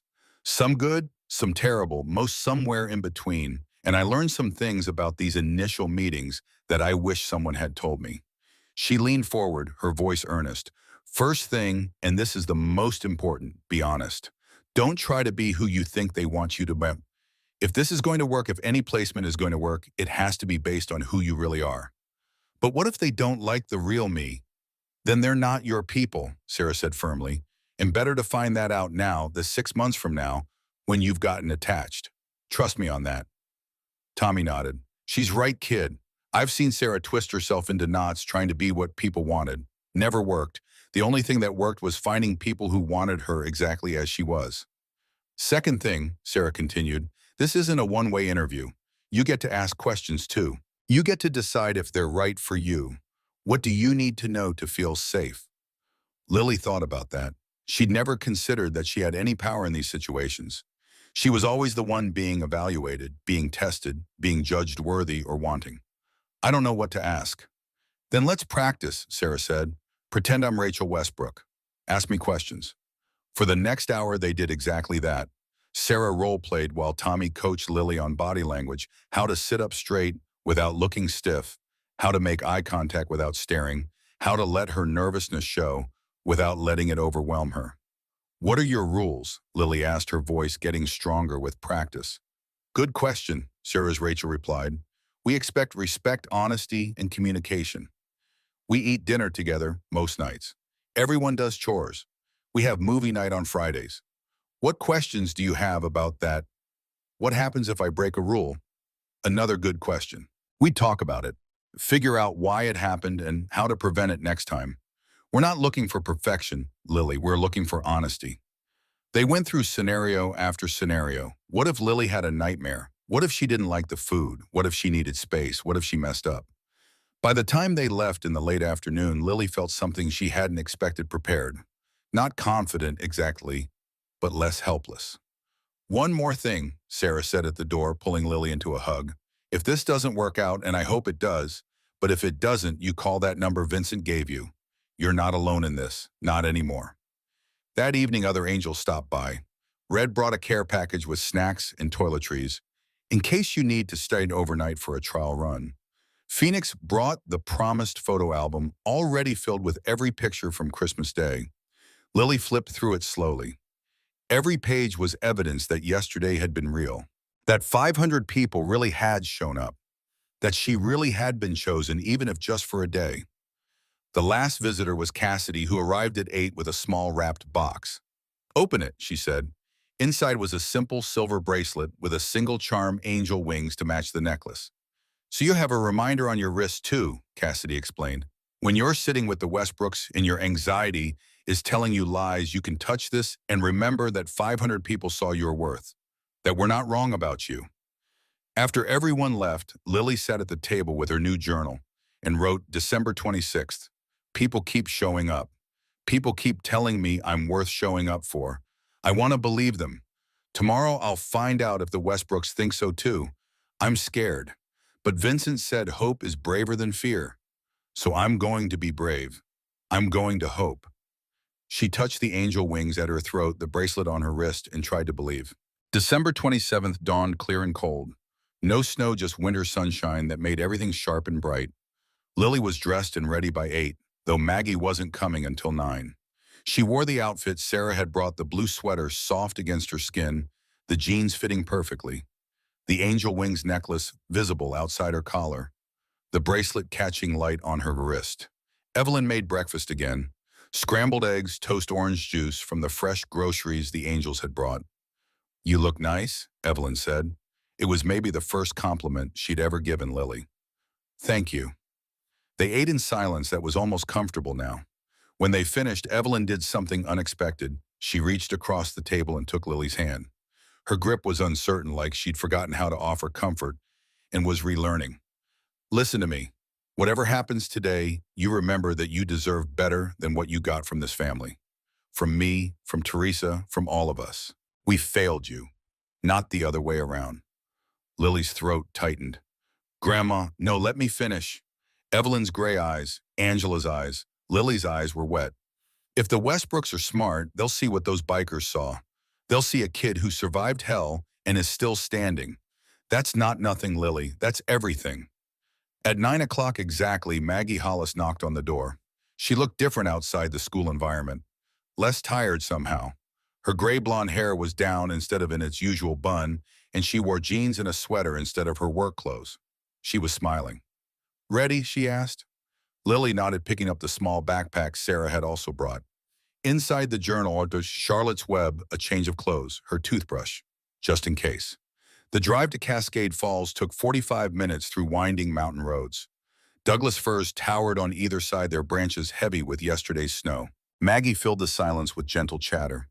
Nothing about the meeting, just stories about her own Christmas, about how proud she was of what happened at the complex, about the bizarre weather patterns they'd been having. Safe topics, neutral ground. As they climbed higher into the mountains, Lily watched the landscape change. Riverside had been dying, slowly strangled by the closed mill and lack of opportunity. But as they descended the other side toward Cascade Falls, she saw something different. Life. The town appeared in the valley like something from a movie. Not huge, maybe 15,000 people, but thriving in a way Riverside had forgotten how to be. Shop windows were decorated for the holidays and actually lit, suggesting businesses inside. Families walked the sidewalks carrying shopping bags.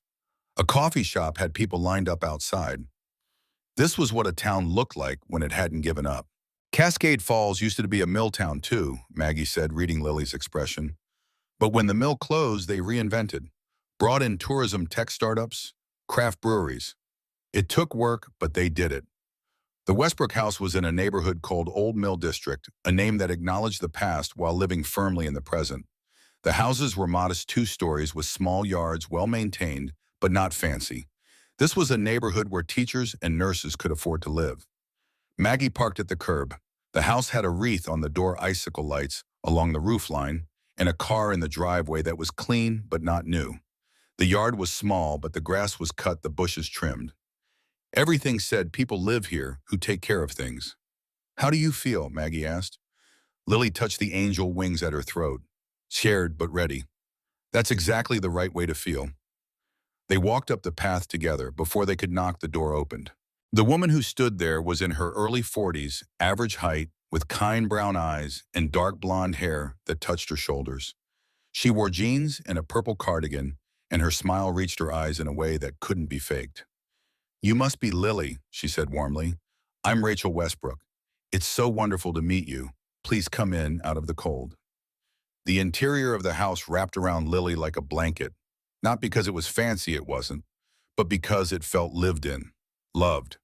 The furniture was comfortable and slightly worn, the kind that invited you to curl up and stay a while. Bookshelves lined one wall, packed with novels and reference books and photo albums. The artwork on the walls was clearly handmade watercolors, children's drawings, and frames, a cross-stitch that said, "Home is where your story begins." Through the living room, Lily could see a kitchen with a large window overlooking a backyard where a bird feeder attracted winter birds, chickadees, and juncos in a single bright cardinal. A man emerged from the kitchen carrying a tray, tall and thin, with a brown beard and glasses, wearing flannel like he was born to it. "And I'm David," he said, setting the tray on the coffee table. "We're so glad you're here, Lily. Maggie's told us wonderful things about you." The tray held 3 mugs of hot chocolate and a plate of cookies that were clearly homemade, still warm chocolate chips, still melty. They settled into the living room, Maggie and Lily on one couch, Rachel and David on the other. The hot chocolate was perfect, not too sweet, real whipped cream on top. The cookies were even better. For a moment, no one spoke. Not an uncomfortable silence, just that everyone taking a breath before diving in. Then Rachel leaned forward slightly, her expression open and genuine. "Lily, Maggie shared your story with us. About your mom, about the placements that didn't work out, about everything you've been through. But we'd love to hear from you directly. In your own words. What do you like to do? What makes you happy?" It was the question adults always asked, but Rachel asked it like she actually wanted to know, like the answer mattered. Lily thought about the practiced responses she'd given before, safe answers about school and homework. But Sarah's voice echoed in her head, be honest, be yourself. I like to read, she said carefully, a lot, especially stories about kids who find places where they belong. Rachel's eyes softened with understanding. And I got a bike for Christmas, a purple one, custom, from the Hells Angels. She said it like a test, waiting to see how they'd react to that detail.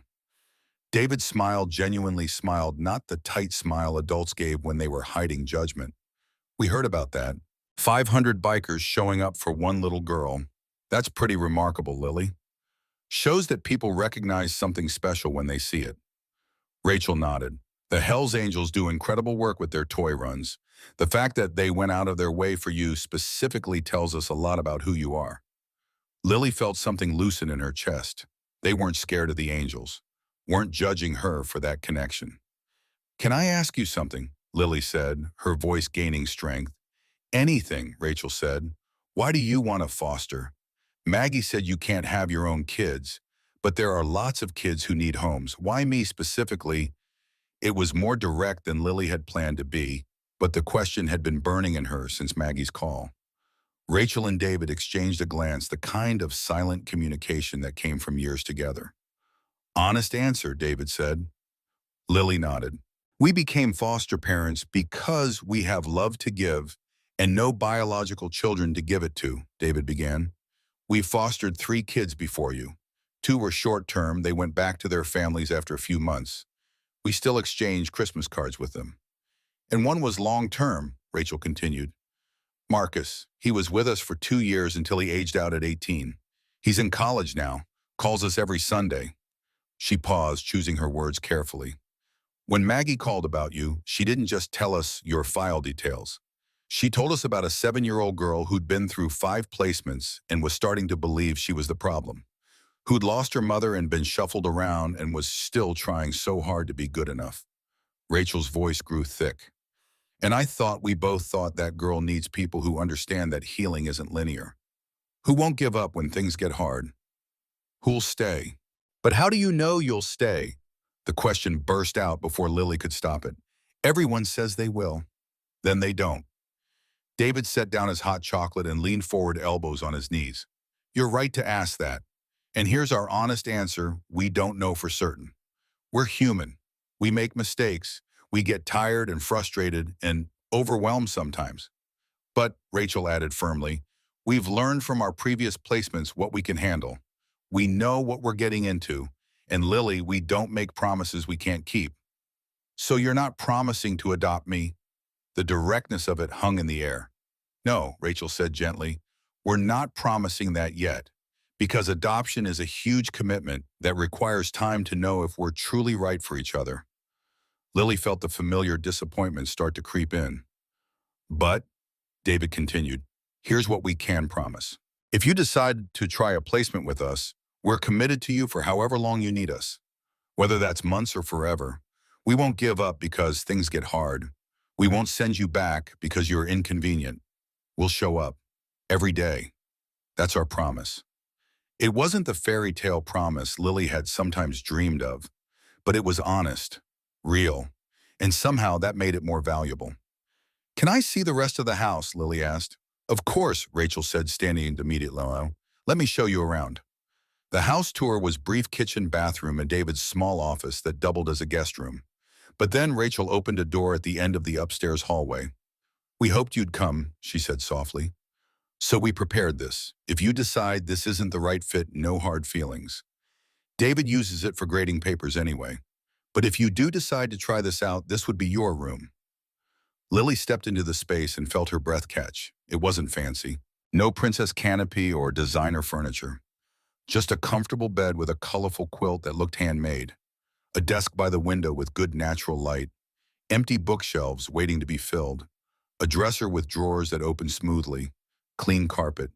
And walls painted pale yellow, warm and cheerful like morning sunshine. We kept it simple, Rachel explained, because we didn't want to make assumptions about what you'd like. But if you came to live here, you could decorate however you wanted. Paint the walls, add posters, fill those bookshelves, make it yours. Lily walked to the window and looked out. The backyard with its patio and snow-covered garden.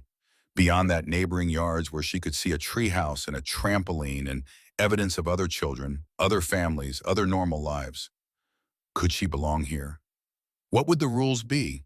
She asked, not turning from the window. If I came here, Rachel came to stand beside her. Good question. We have basic expectations. Go to school. Be respectful. Let us know where you are. Be honest with us. Normal stuff. We eat dinner together as much as possible, David added from the doorway. Do chores together on weekends. Have movie night every Friday.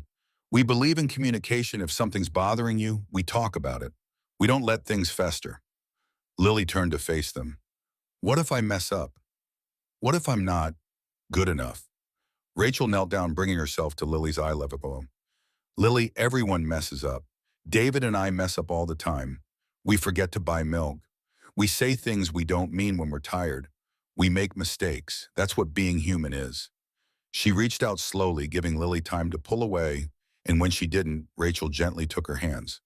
The question isn't whether you'll mess up. You will. We all do.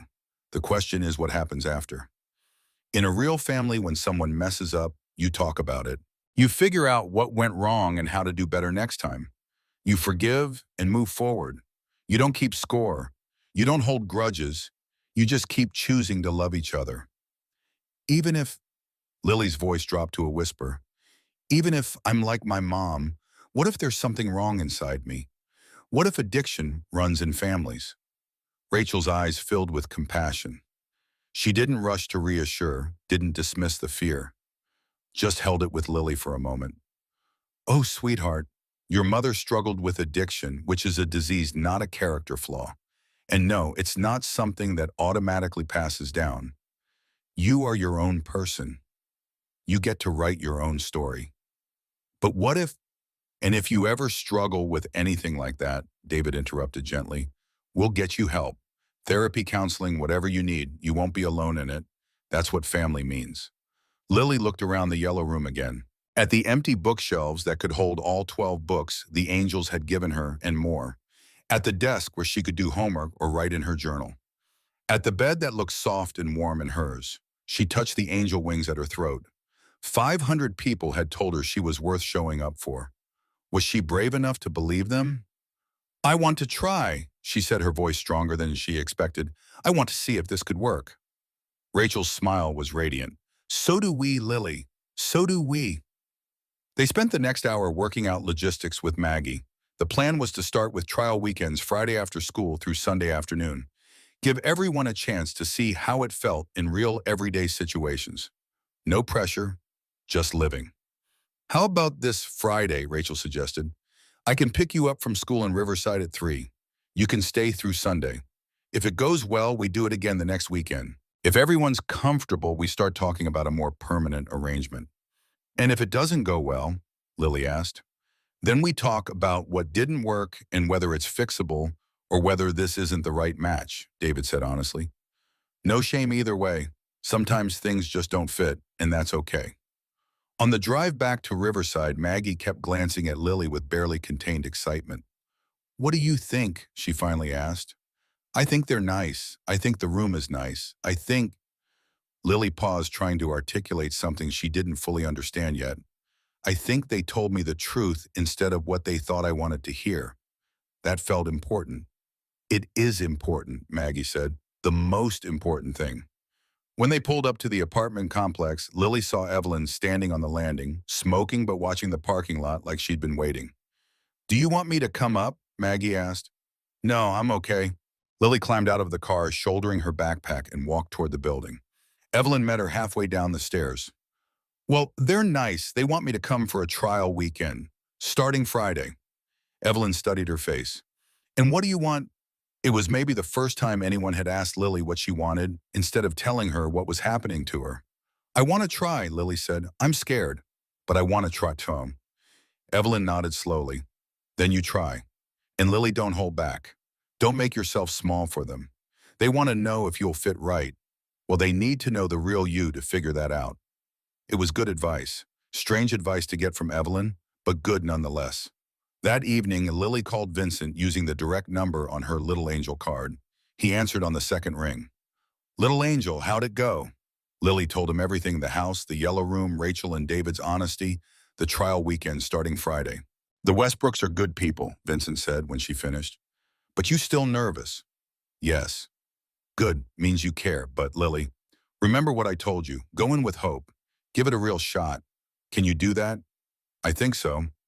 That's my girl, and hey, you call me Sunday night after your first weekend. Let me know how it went. Deal. Deal. We're proud of you, little angel. All 500 of us.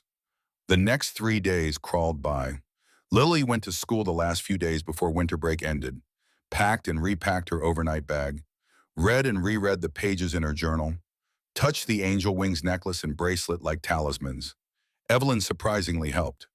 She washed Lily's new clothes so they'd be fresh, made sure Lily had everything she needed, even went so far as to give Lily her phone number in case you need to call for anything. Friday afternoon arrived with agonizing slowness. Lily sat in Maggie's office after school watching the clock, her packed bag at her feet. At 3 o'clock exactly, there was a knock on the door. Rachel stood there wearing jeans and a warm smile holding 2 paper cups. Hot chocolate for the road, she offered. The drive back to Cascade Falls felt different this time. Rachel asked about school, about what books Lily was reading about, whether she'd had a chance to ride her new bike yet.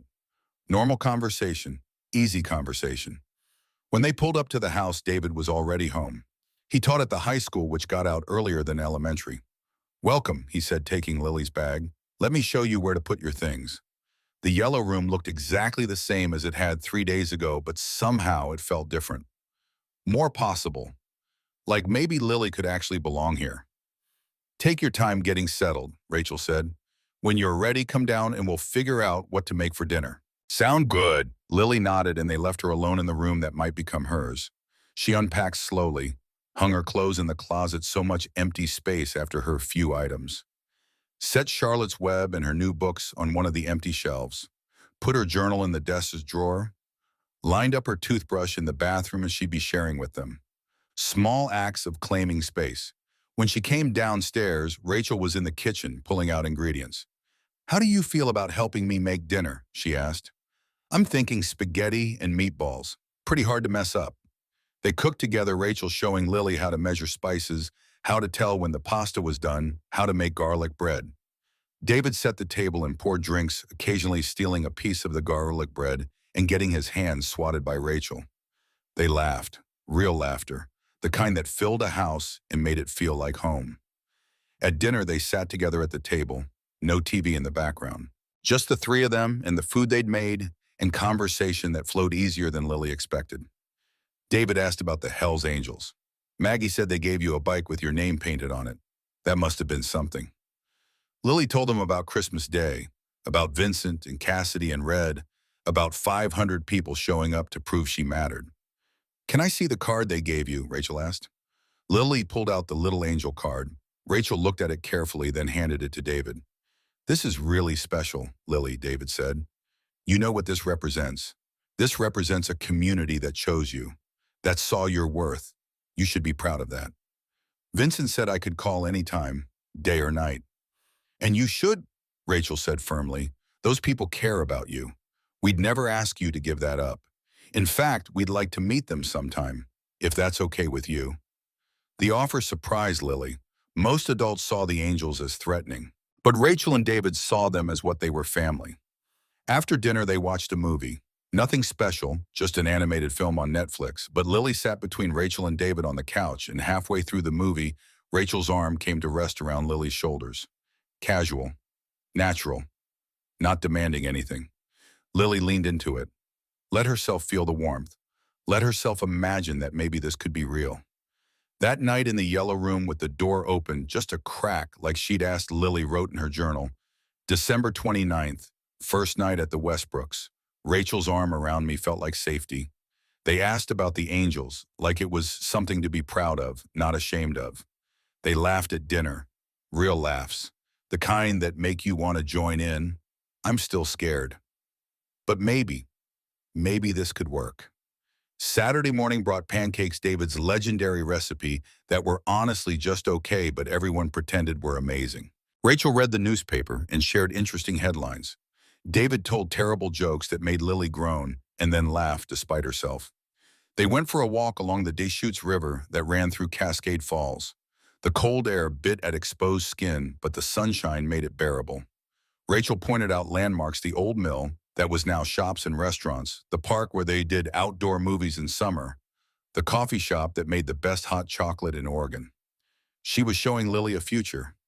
Like Lily would still be here in summer to see the outdoor movies. Like this might be permanent.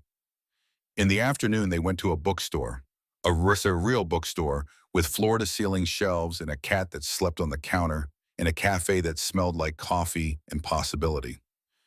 Pick 3 books, Rachel said, any 3 you want. Lily started toward the cheap paperback section, the clearance area where she usually browsed. Lily, Rachel said gently, pick what you actually want. Not what you think you should pick. Price doesn't matter. What calls to you? It took 20 minutes of browsing, but Lily finally chose 3 hardcover novels she'd been dreaming about. Books about girls who were brave and found where they belonged. Rachel didn't even glance at the price tags. Just brought them to the counter and paid, then handed the bag to Lily like it was nothing. Like buying a child books was the most normal thing in the world. That night was movie night. David made popcorn on the stove, the old-fashioned way, filling the house with the smell of butter and salt. They watched a comedy that had all 3 of them laughing until their sides hurt.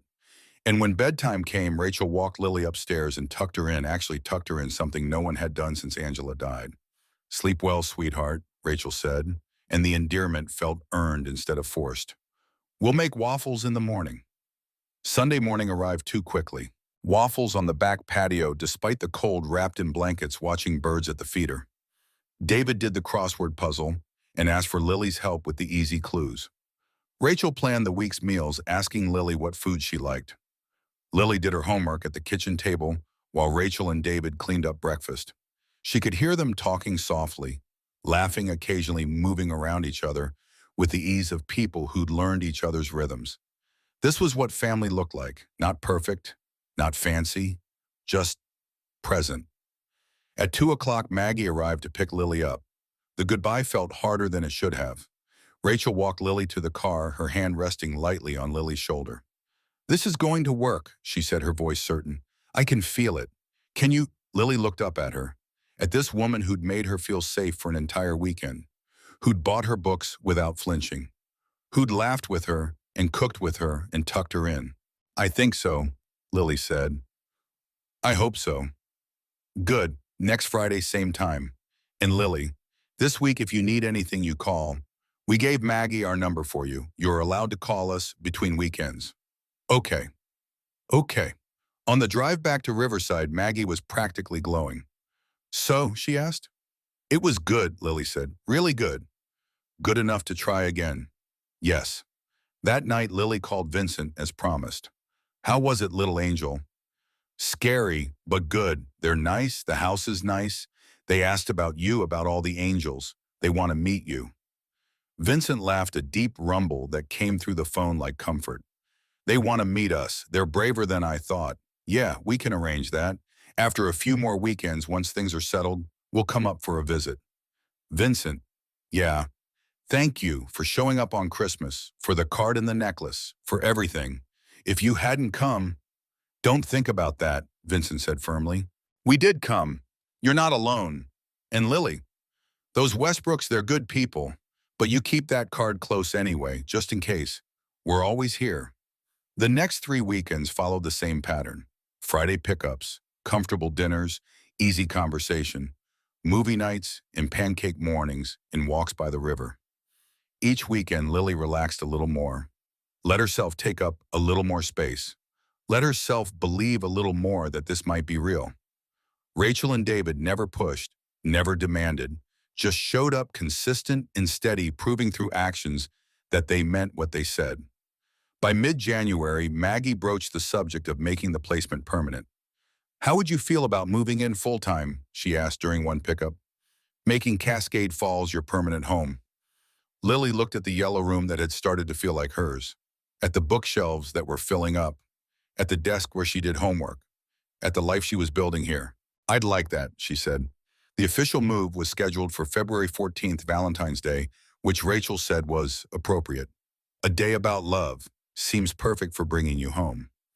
But 3 weeks before the move on a Friday evening in late January, disaster struck. Lily had just finished unpacking her bag in the yellow room when the doorbell rang. She heard Rachel answer, heard unfamiliar voices, heard something in Rachel's tone that made her stomach drop. She walked to the top of the stairs and looked down. A severe-looking woman in her 50s stood in the entryway, clipboard in hand, wearing an expression that promised trouble. Behind her stood a younger man with a similar clipboard.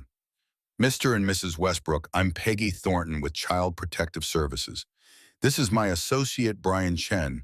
We need to speak with you about Lily Brennan's placement. Lily's hands gripped the railing, that tone, that clipboard. Nothing good ever came from visits that started like this. We weren't expecting the visit, David said, coming to stand beside Rachel. Our next scheduled check-in isn't until... This is regarding concerns that have been raised, Peggy interrupted. May we come in? They moved to the living room. Lily stayed on the stairs, trying to be invisible but unable to leave. She'd learned to read the rhythms of adult conversations about her future. This one felt bad. Peggy settled on the couch, clipboard balanced on her knees like a weapon. We received an anonymous report regarding Lily's association with a known outlaw motorcycle club. You mean the Hells Angels toy run? Rachel's voice was carefully controlled. 500 members of a classified criminal organization descended on a residential complex where a minor child was living, Peggy said. The report indicates ongoing contact between Lily and several members of this organization. This raises serious safeguarding concerns under CPS Policy 3.2.7 regarding gang affiliations. Lily's heart pounded. They were talking about Vincent and Cassidy and Red, about the people who'd shown up when no one else would. Those people saved her, Rachel said, her voice rising slightly, when everyone else had given up. That may be, Peggy interrupted, but CPS policy is very clear. Children in our care cannot have ongoing contact with individuals affiliated with criminal enterprises. The Hells Angels are classified as an organized crime syndicate by both state and federal law enforcement. They brought Christmas gifts to children, David said, his voice tight with controlled anger. They run charity toy drives. Vincent Carver is a retired Marine.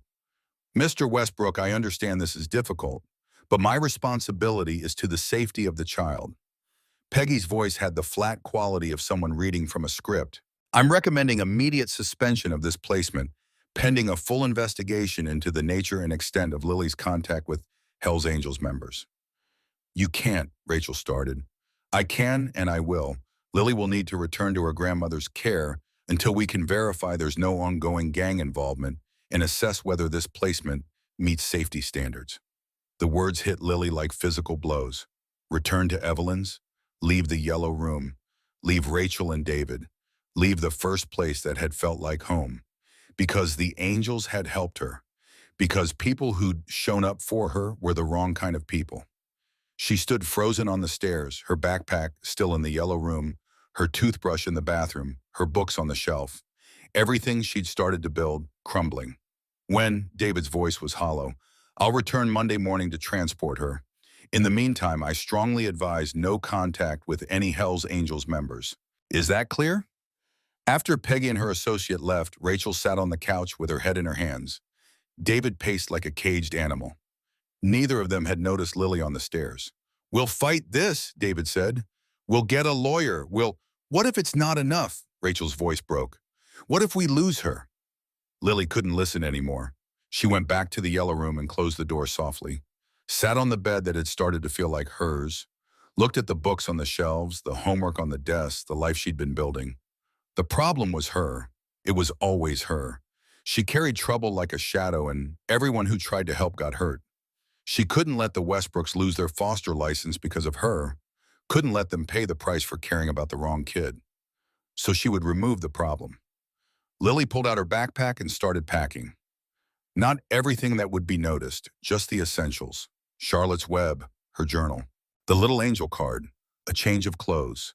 She waited until she heard Rachel and David go to bed, their voices low and worried through the walls. waited another hour to be sure they were asleep. Then she opened the window of the yellow room and looked out. The porch roof was right below. She'd seen kids do this in movies. Climb out, shimmy down the support post run. She had to get back to Riverside, had to find the Angels. They'd said to call any time. Well, this was any time. Lily climbed out the window, her breath visible in the January night. The roof shingles were cold and slightly icy. She moved carefully, testing each foothold. The support post was wooden, rough enough to grip. She wrapped her arms and legs around it and slid down, splinters catching in her coat but holding. Her feet hit the ground. She looked back at the house, dark and quiet, and holding two people who tried to give her a home. Then she started walking, Cascade Falls, to Riverside. Rachel had said it was 45 minutes by car, but Lily wasn't going to walk the highway, too dangerous, too visible. She'd cut through neighborhoods until she hit the old logging roads that the Angels sometimes used. It would take longer, but it was safer. She'd been walking for maybe 20 minutes, shivering in her coat, when headlights appeared behind her. A truck, slowing down. Lily's heart raced. She stepped off the road, ready to run into the trees. The truck pulled over, the driver's window rolled down. Lily, Tommy. He jumped out of the truck, already pulling off his jacket to wrap around her shoulders. "What the hell are you doing out here? It's 11 at night and freezing."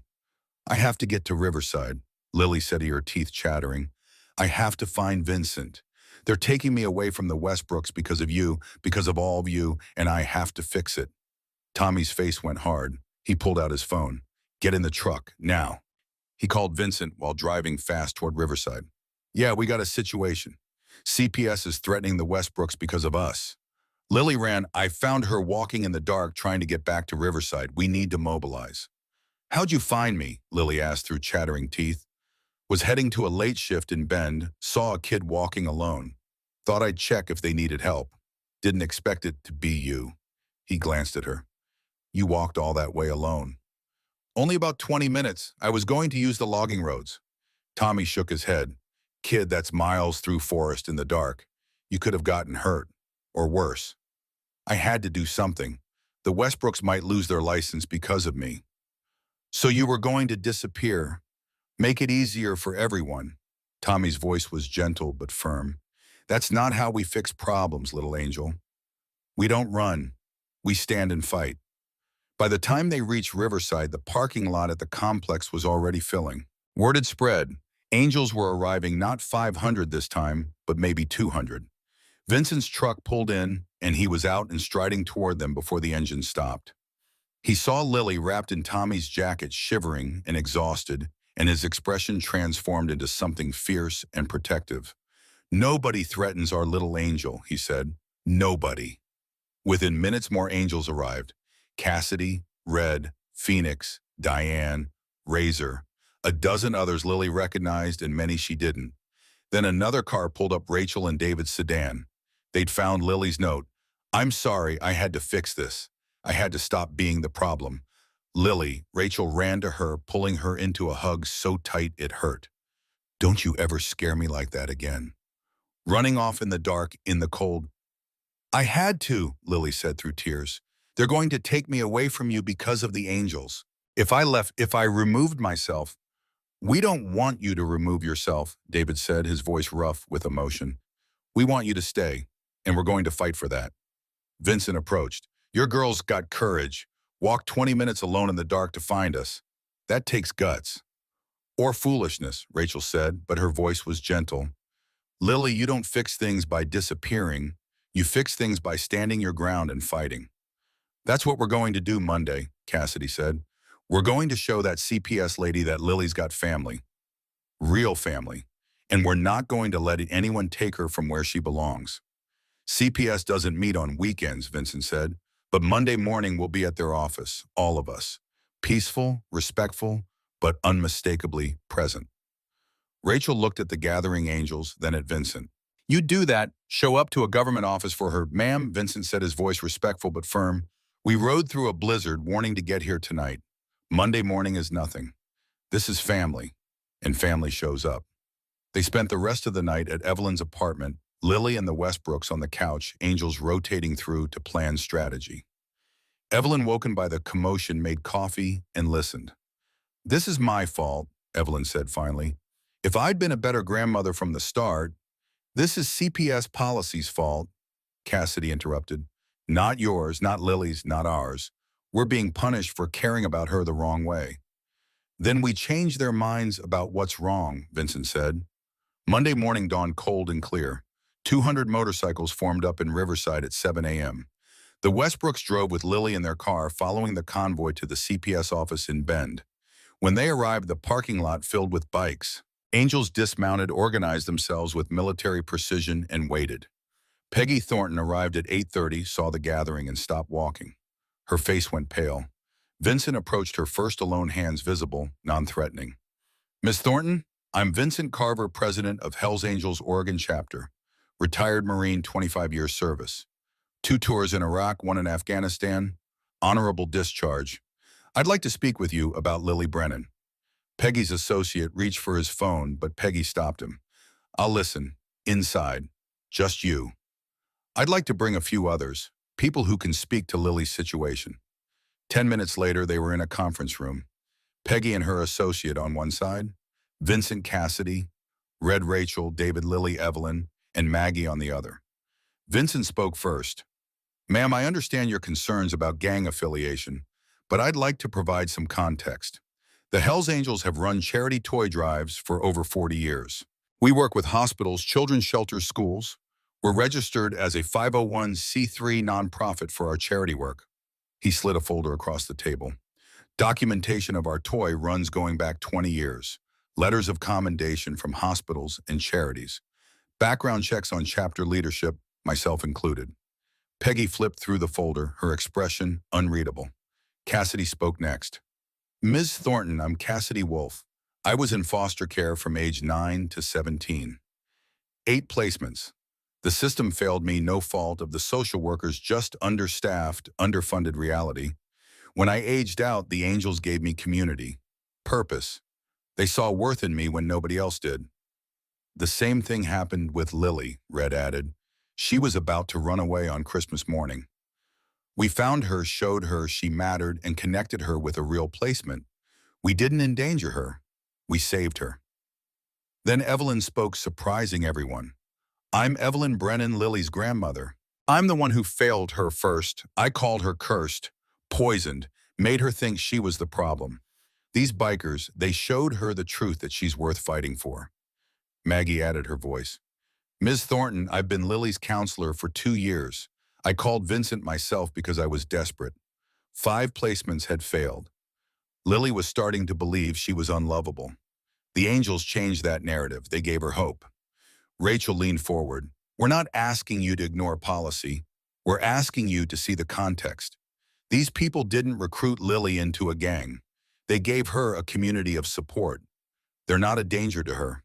They're her safety net. David nodded.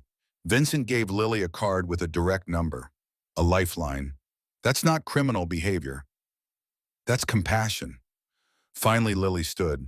Her legs shook, but she stood anyway. Miss Thornton, you don't know me. You just see files. But I know me. I know I was going to run away on Christmas because I thought I was poison. The angels stopped me. They showed me I matter. She touched the angel wings at her throat. Vincent and Cassidy and Red, they've all been where I am. They understand what it's like to be unwanted. And they decided to do something about it. Her voice grew stronger. Rachel and David make me feel uneasy for the first time in 2 years. I finally found a family. I finally found a home. And you're going to take that away because the people who saved me ride motorcycles. She looked Peggy in the eyes. Doesn't what I want matter? Don't I get a say in who my family is? The conference room was silent except for the hum of fluorescent lights. Peggy Thornton looked at the folder Vincent had given her, at the 200 bikers waiting peacefully in the parking lot, at a 7-year-old girl who'd walked through the dark to fight for her family, at foster parents who'd shown up, at a grandmother who was trying, at a counselor who'd gone above and beyond. I need to consult with my supervisor, she said finally. This will take a few days. 3 weeks felt like 3 years. Lily stayed with the Westbrooks while the investigation proceeded. Every day felt fragile, like the whole thing might collapse at any moment. The Angels organized a letter-writing campaign. Veterans, nurses, teachers, business owners, all Hells Angels. Members wrote to CPS explaining the club's charity work, the toy runs, the community support. The hospital where Rachel worked wrote a letter supporting her and David. The school where David taught did the same. Maggie documented everything her calls to Vincent, the reasoning behind it. The outcome. Even Riverside Elementary sent a letter talking about the toy distribution the Angels had done at the complex, how it had brought joy to dozens of families. On February 7th, Peggy Thornton called. After thorough investigation, CPS has determined that while the Hells Angels MC has members with criminal records, the specific individuals involved with Lily Brennan's situation have no criminal history, and the interaction was limited to a documented charity event. The ongoing contact with Vincent Carver and Cassidy Wolf is deemed appropriate given their role as positive mentorship figures with clean background checks. She paused. Placement with the Westbrooks is approved to continue. We recommend formalizing the support network Lily has developed, including appropriate boundaries with her extended community. Rachel and David exhaled in unison. Lily felt tears streaming down her face. However, Peggy continued, and Lily's heart clenched, I want to say something off the record. Lily, if you're listening, I'm here, Lily said. You're a brave kid. Not many 7-year-olds would advocate for themselves the way you did. Don't lose that courage. After the call ended, Lily immediately dialed Vincent's number. Little Angel, how'd it go? We won, Lily said, her voice breaking with relief. I get to stay. Vincent's voice was thick. That's my girl. That's our fighter. Knew you had it in you. Vincent, thank you for everything, for showing up, for not going away even when it got hard. Little Angel, we don't do things halfway. Your family shows up, always. February 14th arrived Valentine's Day moving day. A small convoy came from Riverside. Not 200 bikes this time, just 20. Vincent Cassidy, Red Tommy, Sarah Phoenix, Diane Razor, and a dozen others who wanted to help Lily move into her forever home.